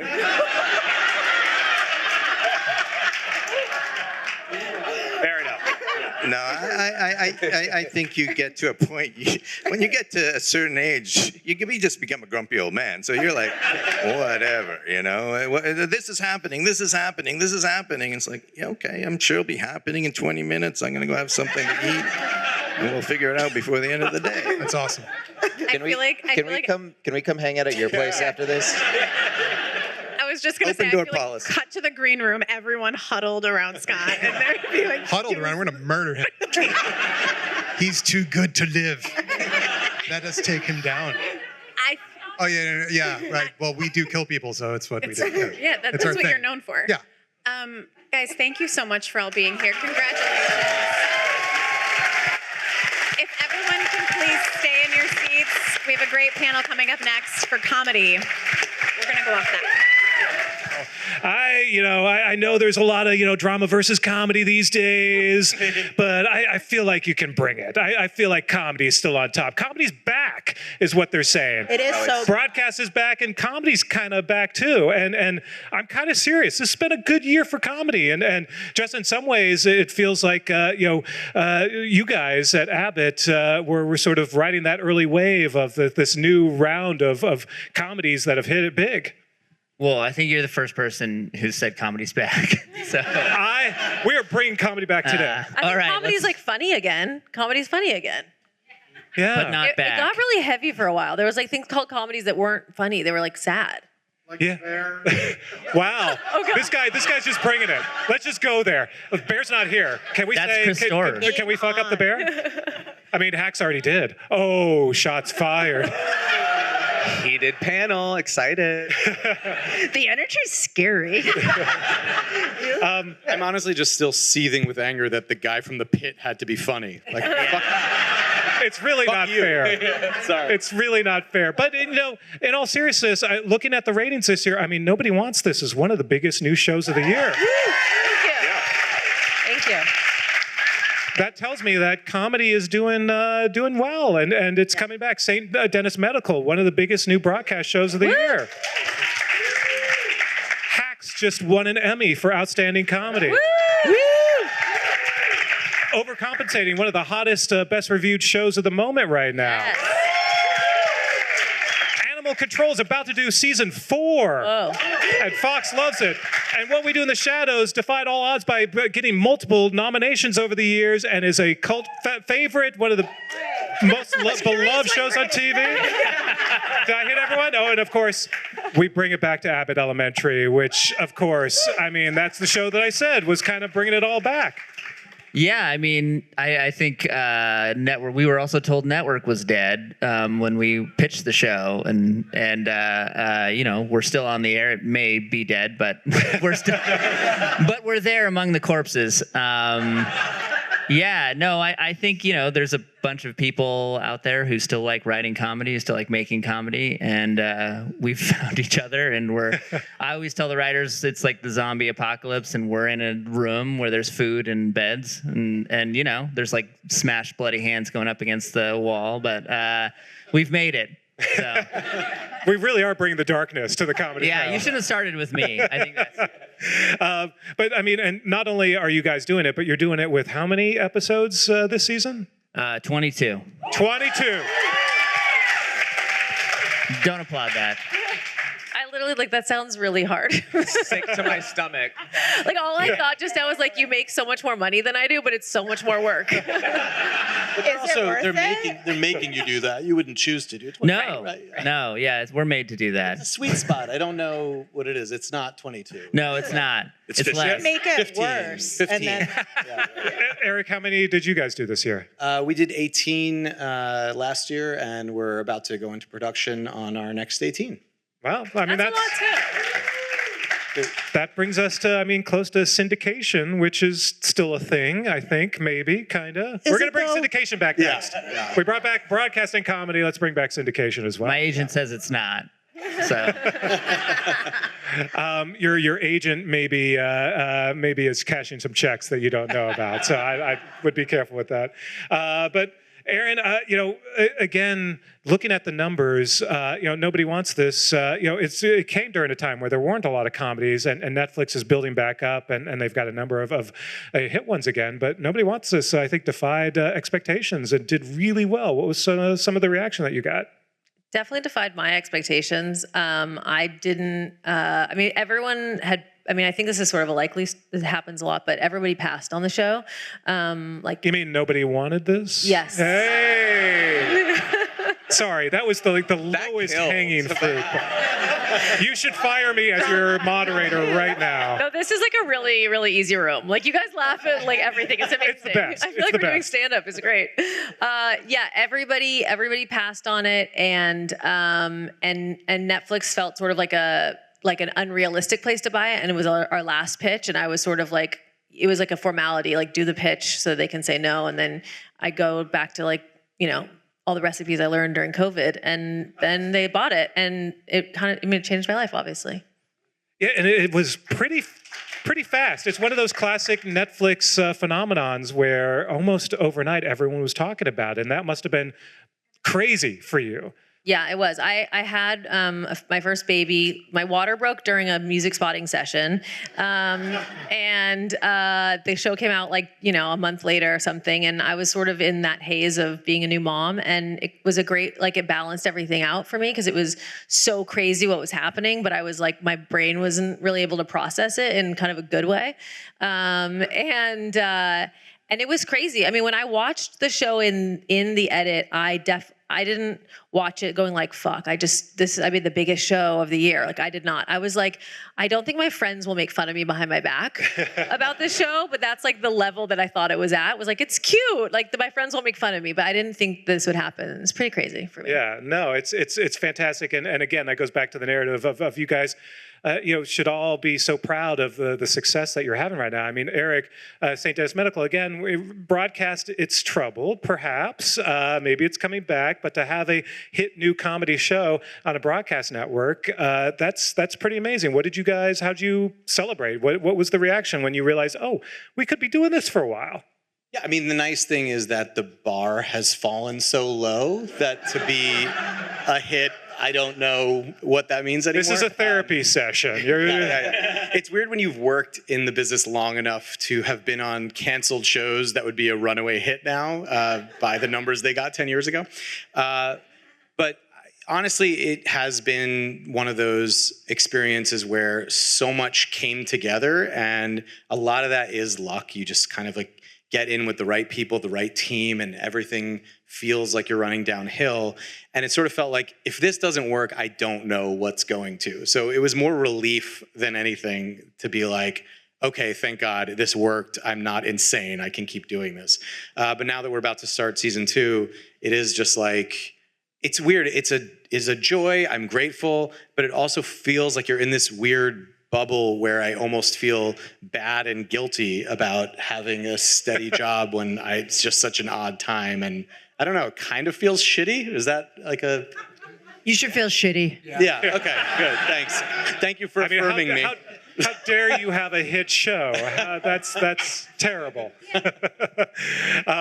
No, it is. I mean, I get it. It's a weird time, but I mean, in some ways, that's why your comedies are kind of helping us through it to some degree. And I'm sure you hear that a lot. I will say I've now had a number of people say, hey, I watched this show with my mom and my grandma, and I'm just like, oh, there's multi-generational households watching our show and laughing together.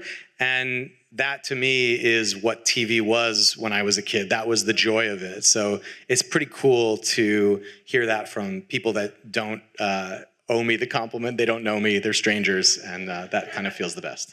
Yeah. That deserves a clap. I think that's true with a lot of your shows. I mean, obviously with Abbott, that's a multi-generational show that families, watch together. And I'm sure you've heard quite a bit over the years from people who are like, this is the show I watch with my kid. Not my family, but other families. I mean, it definitely is. I mean, we'll get like, grandmas and young kids and kind of everybody. I still think that's the cool thing about network TV still, is that you get a chance to at least get this giant broad audience that you might not normally get. Yeah, and Tad's sort of the same thing, because you have entryways for obviously workplace comedy. A lot of people who are just fans of Joel McHale, and then you've got those crazy animals that show up that I'm sure some people tune in for as well. So there's a lot of entry points. What do you hear from your audience? Yeah, I mean, it's interesting. They really love the animals. Yeah, that's surprising. That's the bane of your existence, right? Yeah, I mean, it's basically the whole thing is a way to get paid to watch animal videos online, for our research. That was basically the whole premise of the show. Is that your casting process? Yeah. No, the animals they're kind of a nightmare, but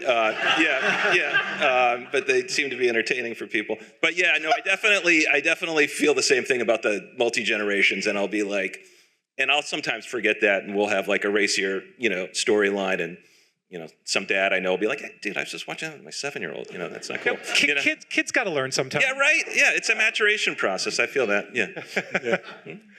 Well, did the animals get more and more difficult season to season? Yeah. No, we've got some real prima donnas. No, they get increasingly fired and turned into puppets. Yeah. Oh, so some of their quotes are out of control now. Yeah. Well, Benito, or Benny, you said I could call you Benny. Yes, go. Yeah, I love that. Obviously, that's hot. I love it. We're friends. Obviously, you have an interesting perspective, also starring on your show. So, what's the reaction been like so far? Yeah, I mean, it's less multi-generational, definitely. People are like, I actively can't watch this with my parents, and I don't fucking want to.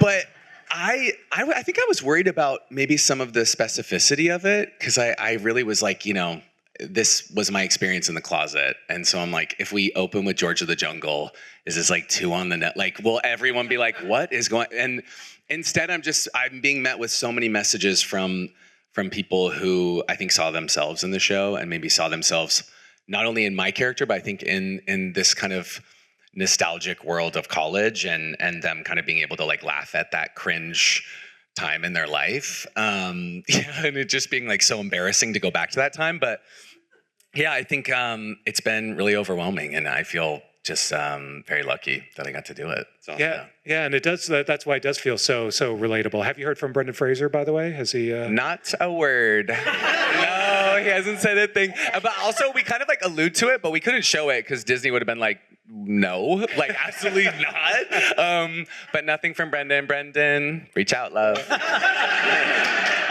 But you guys smartly got around that by having the DVD case. Oh yeah, right? No, we have the DVD case, like the music. I think the estate had to sign off on it. It was like the widow of the man who wrote the original, like the score, I think, of the like. Did she know what she was signing off on? No, we cut so much out of the pilot when we sent it to her. It was like 12 pages. We're like, you got it, girl. You love it. It's about a straight guy. You're gonna love it. You got it, girl. Fantastic. So, Jen, of course, I alluded it to earlier, but you are a little bit of our incumbent of the year, and I know I've asked you this before, but that moment when you guys were named Best Comedy, there's proof, there's video proof of how the three of you your jaws were open. You were not expecting that, and it was such a special moment. What do you remember now about that night almost a year ago? Yeah, I mean, it was so shocking. I know that it's like when people say they're shocked, you're like, but you were nominated, you knew there was a chance. But people were actively like, well, you're not going to win. Like People are dicks. But like honestly, and we were so genuinely shocked and surprised, and it was there's very few moments in life where you get shocked and surprised and it's positive. And so for it to be that is like, we feel so incredibly lucky. And I think the show we had been lucky to be rewarded before, and obviously Gene has been so rightfully, praised for this role. But I think the thing getting Best Series was so lovely because our entire crew felt it, and our entire crew has been so happy and proud that their work has been seen that way. And so, yeah, genuinely just so surprised and happy and grateful. Now they're all gunning for you on the stage, though. I was gonna say, good. Now you guys can kind of like wrap it up, right? Though. Like you're done now, right? One like you did it. Exactly. We've been off with her all night. It's like been really fun. It's almost like the classiest thing you could do is just not even keep yourself. Walk away when you're at the top. Yeah. What else do you have to prove? Jen brought her Emmy tonight. I thought that was a flex. That was pretty strong. So, Sarah, I got to say, you guys stuck the landing. It was, I know it's always a challenge. But you had fun by, in some ways, being very meta about it. And it's like, let's just talk about it. Let's talk a little bit about that idea and how you guys sort of came to the conclusion of how you're going to end the show. Well, we waited until the absolute last minute to write it, which I think helped. It's a sort of a finale about avoiding ending things, and we wrote it while we were in production in Toronto. But I think one of the things we thought about was like, how do you end a series about people who literally don't give a shit whether things continue or not, which lowers the stakes. But we felt like having the documentary end kind of gave us an opportunity to essentially work through all the things we as writers were feeling about the show ending. So honestly, I mean, relief, shame, embarrassment, all these things, you're like, okay, at least it wasn't humiliating how we ended it, but we feel really good about it. So. No, I like the stakes were high. So here one person got it. See, this is why you're firing me as your moderator. But yeah, what was the kind of the pressure like? Was in the room and how were you guys feeling? Yeah, I mean, we were in Toronto for production, and I think, you know, as it got closer and closer to when you really have to start making decisions, we seemed to be playing more and more pickleball to avoid it. But we had kind of like myself and Paul Sims and Sam Johnson, the three of us wrote the episode, and we had kind of like a solemn dinner in an awful steak restaurant, talking about how do we feel and how could we make that what Guillermo feels as it works through. So it was like emotional, but I think our hope was that it would be funny, and that's why a monster fucks a bear in it. That's among many things that happen. But I mean, you parody Newhart, Rosemary's Baby, and there's so much. And of course, talking about the documentary crew and how they're wrapping up after all these years. And that's interesting because a number of you have that, you know, that sort of documentary aspect of your shows. And so it's always kind of interesting how you recognize it, how you mention it. You know, some of you reference it more than others. What was sort of the decision in sort of bringing that in and making the documentary crew part of the ending of the show? Yeah, I think part of it was, I mean, sort of the conceptual joke of the whole series is like making a documentary about an entire lifestyle that's supposed to be hidden. And it felt like in the final season, you sort of had to deal with that. And so we really wanted the finale to feel like we were just starting any old episode and have it feel abrupt and remind the viewer, like, you have been watching a documentary the whole time, and sort of reckoning with what that meant for the characters. But I think the other, honestly, fun part of it was a lot of the documentary crew that you see in the episode are just the crew of what we do in the shadows. And so it was a really nice way to kind of, I mean, at the end, you really just see Anna and, you know, our DPs and all of that. Like, you get to see them be a part of this show, which they very obviously were a huge part of the last 6 seasons. Yeah, and apparently Guillermo was effing a good chunk of them, according to the finale. So who knows what the love triangle was, but it was one of the crew members that he was fucking.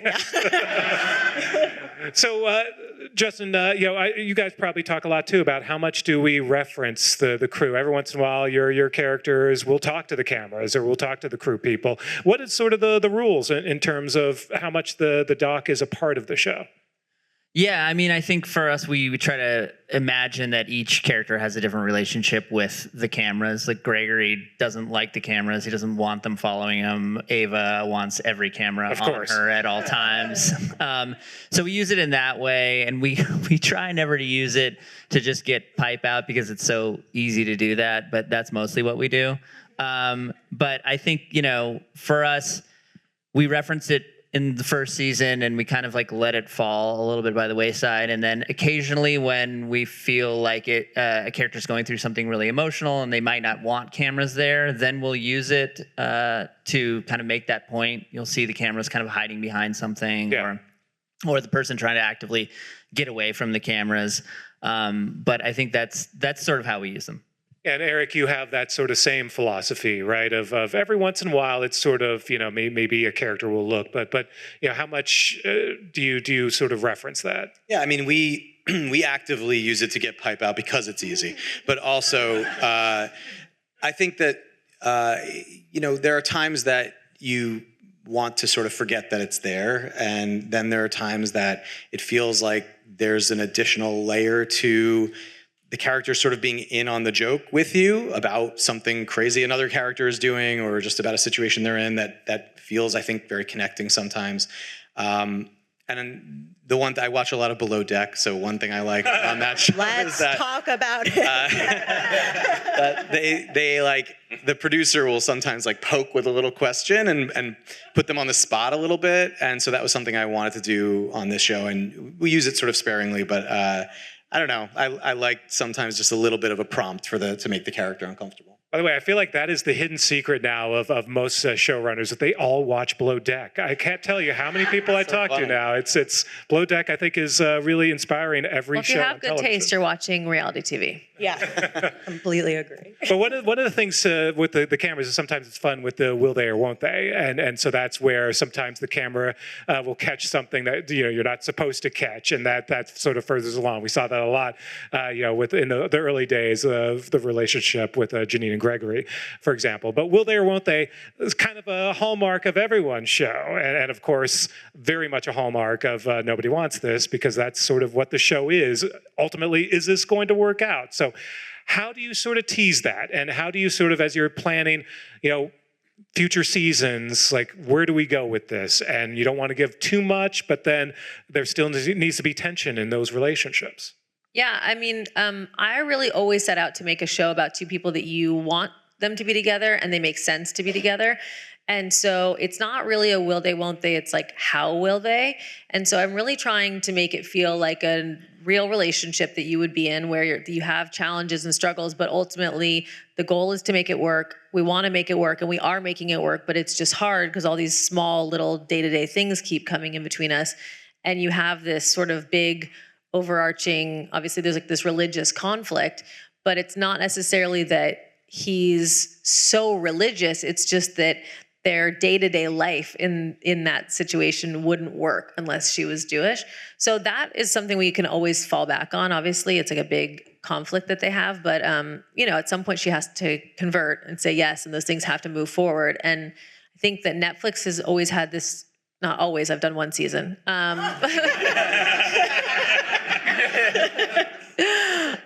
You've subscribed for years. Yeah, You probably. Yeah. Our relationship has been going on for a long time. Right, those DVDs in the mail. Yeah. No, their fear last year or this year was that if she says yes to converting, then like the show is over, kind of like that you have to stretch that out. But as someone who did convert to Judaism when I got married, there are so many things that come up. Once you say yes to this thing, that's just the beginning, because then all of a sudden you're faced with all of these different philosophies and traditions, and you have to decide if that's something that you want to start for yourself, in your late 30s. And so to me, I'm excited to tell that next step of the story. Yeah, and yeah. For some of you, the will they or won't they sort of is at the heart, and then for some of you, it's more on the side, but it's sort of a fun thing that you can tease out for a while. Like Tad, you have a couple of will they or won't theys that you can kind of keep teasing out. Yeah. Some are going to be teased out for a really long time. But yeah, I mean, I think it's like the emotional heart of the show, and I love having those arcs. I mean, like when you're trying to break stories and you have like a romantic triangle to go to or something like that, it just makes everything less terrifying. Yeah, and it's that's one where like do you listen to fans? Do you see like if they want something, is it sort of more? Yeah, like this year we have this couple at the center of it, Emily and Shred, and like the fans were like, yeah, it's enough already. They should get together. Yeah. So you actually take that cue and sort of push it along a little bit. Yeah.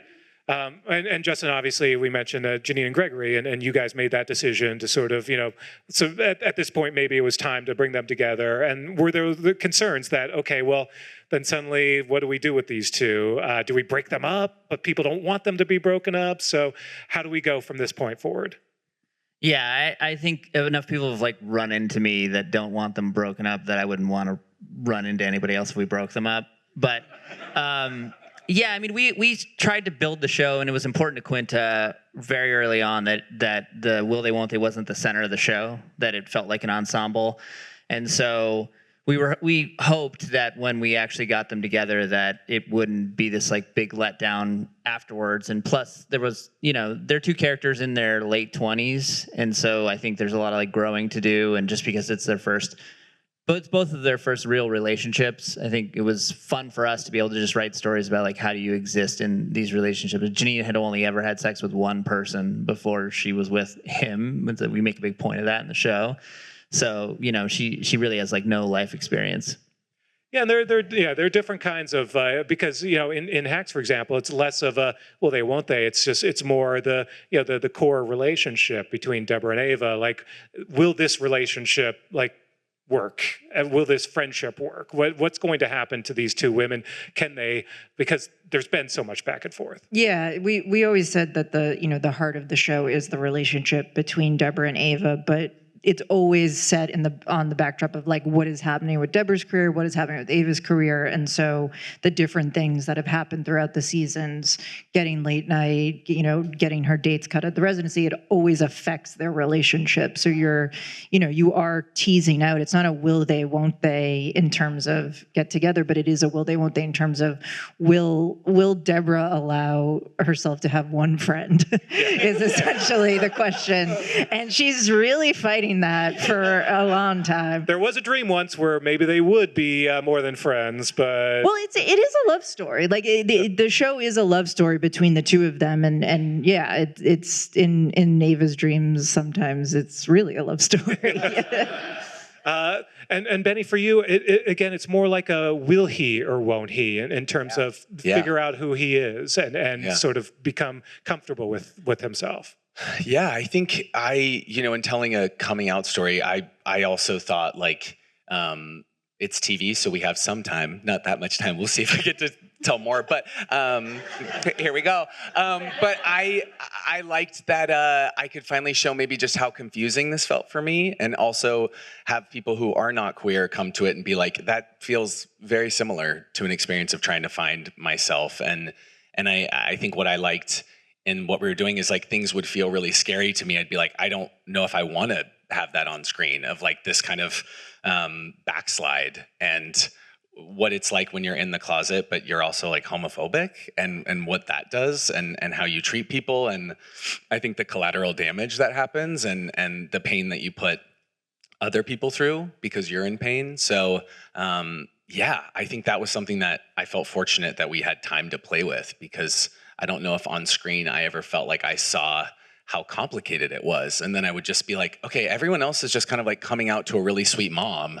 And the mom's like, I fucking love you. And then the dad's like, I gotta download Grindr. It's some like joke. And I'm like, I don't know. I did like awful things, and I still feel guilty about them. So I think trying to put that in the show so that other people could, I think, see that experience, and also, even if you're not queer, be like, yeah, that's what it feels like to grow up.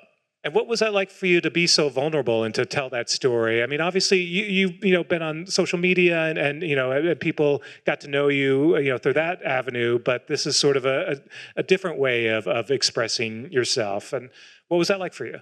I think at times in the writer's room, I tried never to think of like that I will be performing it at some point. And then I would show up on set and be like, why the fuck did I do this?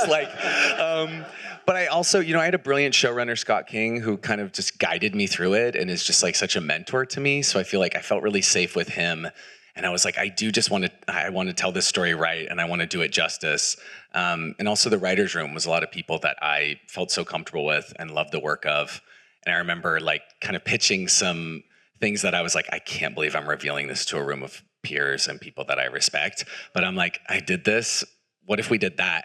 And I was like, actually, no, it's like, is that too much? And Jordan Mendoza, who wrote the 6th episode with us, was like, dude, it's your story. Fuck it up. And I was just like, well, I picked the right people. That's great. So now I lick a condom in episode 6. So that feels really good. Yeah. So anytime it was we scary. did that on Abbott. Damn it. Yeah. Oh, of course. I love that episode. Yeah. That was that Blue Hulu only episode that you guys did. Well, Erin, I mean, same thing. You're also telling a personal story. What was that like to sort of dig in? I think that it was very complicated. I mean, I know it was complicated. When I sold the idea of the show to 20th before it was ever close to getting made, I hadn't been with my husband for very long. I mean, we'd been together for a year, but he had never really witnessed me as a writer because I was sort of like in between not knowing what to do next. And when I sort of casually said that I had sold this idea based on our relationship, he was like, no, you can't. You can't do that. Like, my parents are very private. They're immigrants. It's like psychotically not okay. And they still haven't seen the show, right? They don't know it's out. Like, Netflix is canceled. I don't know what happened. No, it's amazing what success can do. Everybody relaxes and accepts it. But I became really scared because it was my livelihood and it was what I wanted to do. And I'd always written about relationships because those relationships weren't important to me. And I was writing about failed relationships and how I was failing in them. And then all of a sudden I was in a healthy relationship with a good person. And I thought, well, this isn't interesting to write about. You know, it's not interesting to say like, my family really likes him and like, he's well-adjusted. And then I found this angle about Judaism and I was excited to have something to be inspired by. And he was very scared. And so it took me, not proud to say this, 3 years to write the pilot because COVID happened. So I used that as an excuse, although I obviously had like a lot of time to write. But I just kept punting it because I was really scared about the happiness in my life finally happening and my career and how those things would coexist. And I felt like I sort of had to be in a miserable relationship with someone I was willing to expose, or I could be happily married and maybe just settle down and maybe not be a writer. So I really just didn't know that I could have both. And it threatened to, you know, anyway, he's on board now. He's very supportive. And, but like, there's some things where we have like a stupid like handshake we do. And I was like, oh my God, everyone in the writer's room loved our handshake. And it's going to be an episode. He was like, no, what are you doing? Like, is anything sacred? So I took it out. Oh, look at that. But it is in season 2. Yeah. It's coming back. It is like that old, like, you know, chestnut, write what you know. And obviously, Jen, this season with Deborah doing a talk show, you got to dig into that side of your career and you know, bring back some of your memories of working in late night. What was that like? And kind of, you know, bringing back some of those stories. It was trauma-inducing, is what I was like. Actually, this electric chemistry between me and Erik is happening because we started our careers together on Late Night with Jimmy Fallon in 2011. Yeah, something like that. Yeah. So look at us now. Look at you now. Table every day and but you know, we wanted this season. We wanted to like really. We always said like if season 3 was Deborah chasing her dream job, season 4 was underlined under job. About that, this would be like a really. We wanted to paint a authentic portrait of what late night is, and we love the format. We think it's such an important part of American culture and comedy specifically, but it's also a really difficult job. It's such a grind. It is like one of the only comedy jobs where I would come in and we would write an incredible amount of material, and then at the end of the day at 5 p.m. we would have written 5 to 6 pages of jokes, and you're lucky if 1 or 2 get on the air, and then they all go in the trash and you start over the next day. And that's really, really daunting. And so I think we just wanted to like authentically portray that, show the difficulties that Deborah would also have becoming a late night host in 2024, 25, when social media is such a big part of it. And so it was fun to bring in some real life experiences from my time on the show, but also like really wanted to portray it as difficult as I found it to be. And I want you to know that I am saving the season so I could spend a whole weekend just watching it and picking it apart. I'm so excited. You're gonna have a blast, brother. Get ready for some PTSD, Erik. Well, you know, one of the things, too, about this season that was so great about Hacks was we got to see so much more of Los Angeles since Deborah had moved to LA this year. And shout out, to shooting in Los Angeles, which a number of shows here on stage do, but also showing a beautiful side of Los Angeles. Some of those establishing shots were fantastic. What did that mean for you guys to, you know, get to show a little bit more of where you have been shooting? Yeah, it was really, really special. We're very, very proud that we have shot the show since day one in Los Angeles. Yeah. You know, a lot of people would be like, oh, how do you spend months in Vegas? Do you spend weeks? And it's like, we do a couple days in Vegas every season, and that's it. Our crew is based here. We feel really lucky to be here. It's really important to us to keep production here. And so it was really great to make a season that got to show LA, got to show, you know, the backlot, the Universal backlot. And so it was really lovely and important to get to do that. Yeah, no, absolutely. It looked great. And also, Erin, on Nobody everybody wants this. It really shows, especially the east side of LA. It's really beautiful to see, and it's sometimes things that maybe haven't normally been seen on a show. It's been fun. Yeah, I mean, I grew up in LA. I've always sort of thought LA didn't really have culture, and then I was like, you know, there's stuff here that I want to highlight and show, and I tried to find parts of LA I maybe hadn't seen as much on, and the truth is that, you know, shooting in LA is hard and really expensive, and we were only able to shoot in LA because Kristen Bell has kids here that are in school, and she's like, I won't shoot anywhere else. And they're like, well, then we're shooting where you want to shoot. And so we got very lucky that she wants to be home with her kids. And that really dictated us being able, well, she also wants to come to work, you know, but she wants to live in LA. Like, she picks her kids up from school, and it's important to her. And like, we got to ride that wave. And then I pushed really hard to not use stages, which I think, you know, some people were frustrated by, but I think it's great. Stages can obviously look amazing. There are shows I don't realize are shot on stages. It happens. But I think I was so nervous to not have the show feel like really grounded that I really begged to shoot on location. And it's a harder way to shoot. You know, it's harder to do the company moves. It makes the days much tighter.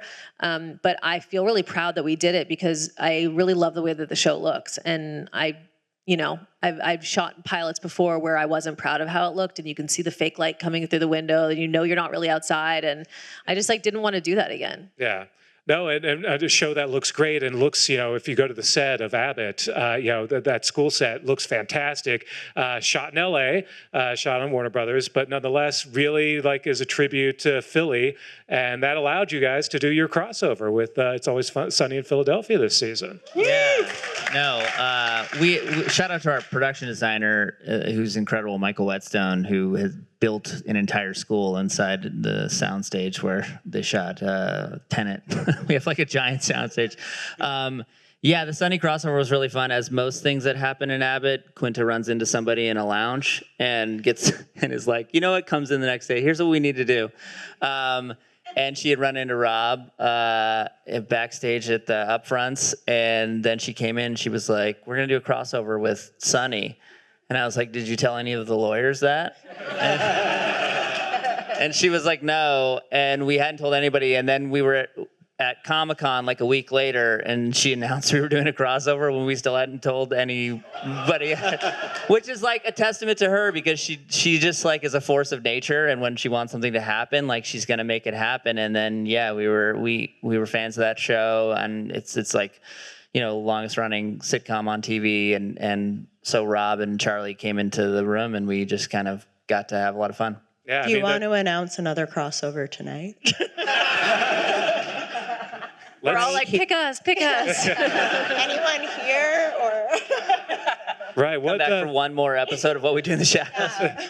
There are a lot of interesting crossover potentials here, so maybe we'll talk afterwards. But Tad, for you, you know, obviously the show is set in the Pacific Northwest in the Seattle area, which is great for your star Joel McHale, who's from that area. Talk about infusing that kind of flavor in the show. Yeah, I'm very jealous of everyone here who gets to shoot in LA. It sounds incredible. Yeah, I mean, Vancouver is a good double for Seattle because the sun doesn't shine. It gets light at about 8 a.m.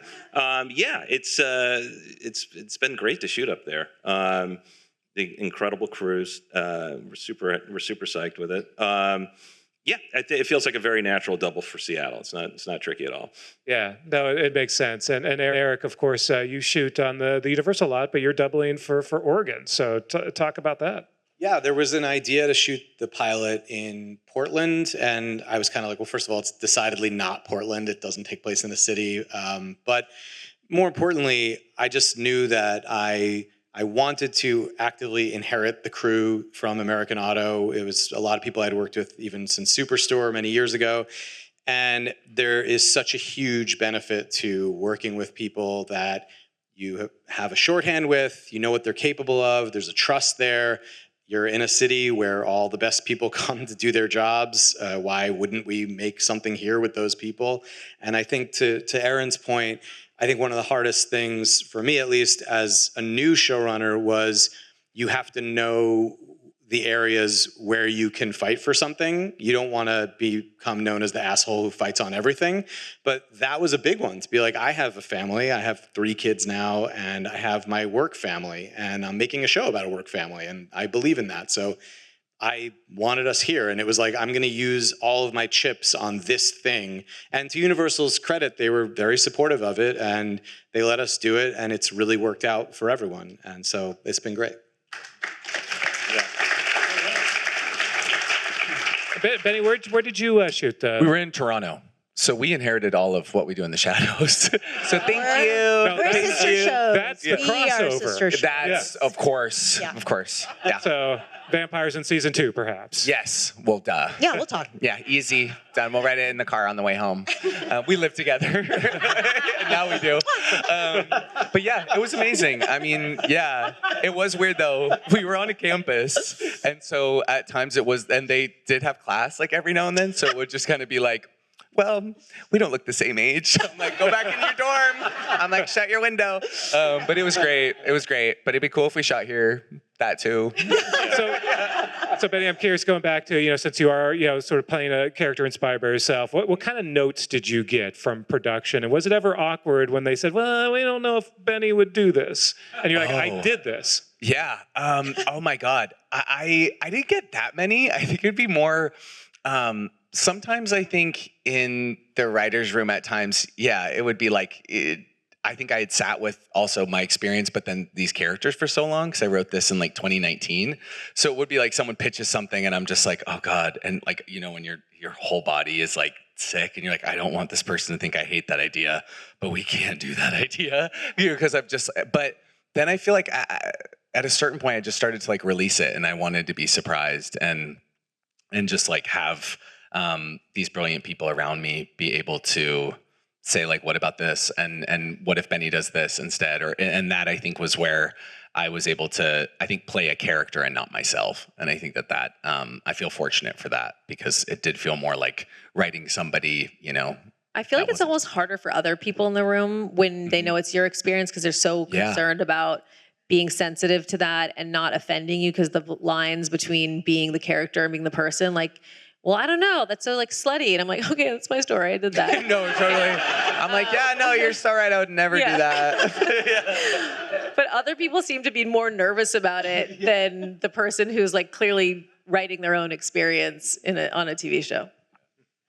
All right, so I'm obsessed now with some crossovers, so I'm hoping we can make this happen. So maybe Abbott and Hacks next season. What? Well, we kind of did a crossover in that we shot on your set. That's right. Episode 4 of 4 when Ava and Deborah go to the emergency room. That's the St. Dennis Medical set. Yeah. Oh.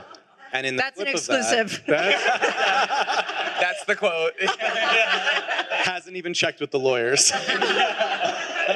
Wow, that's for the fanfic. So, well, I think we're gonna have to leave it here, gang. Maybe we'll,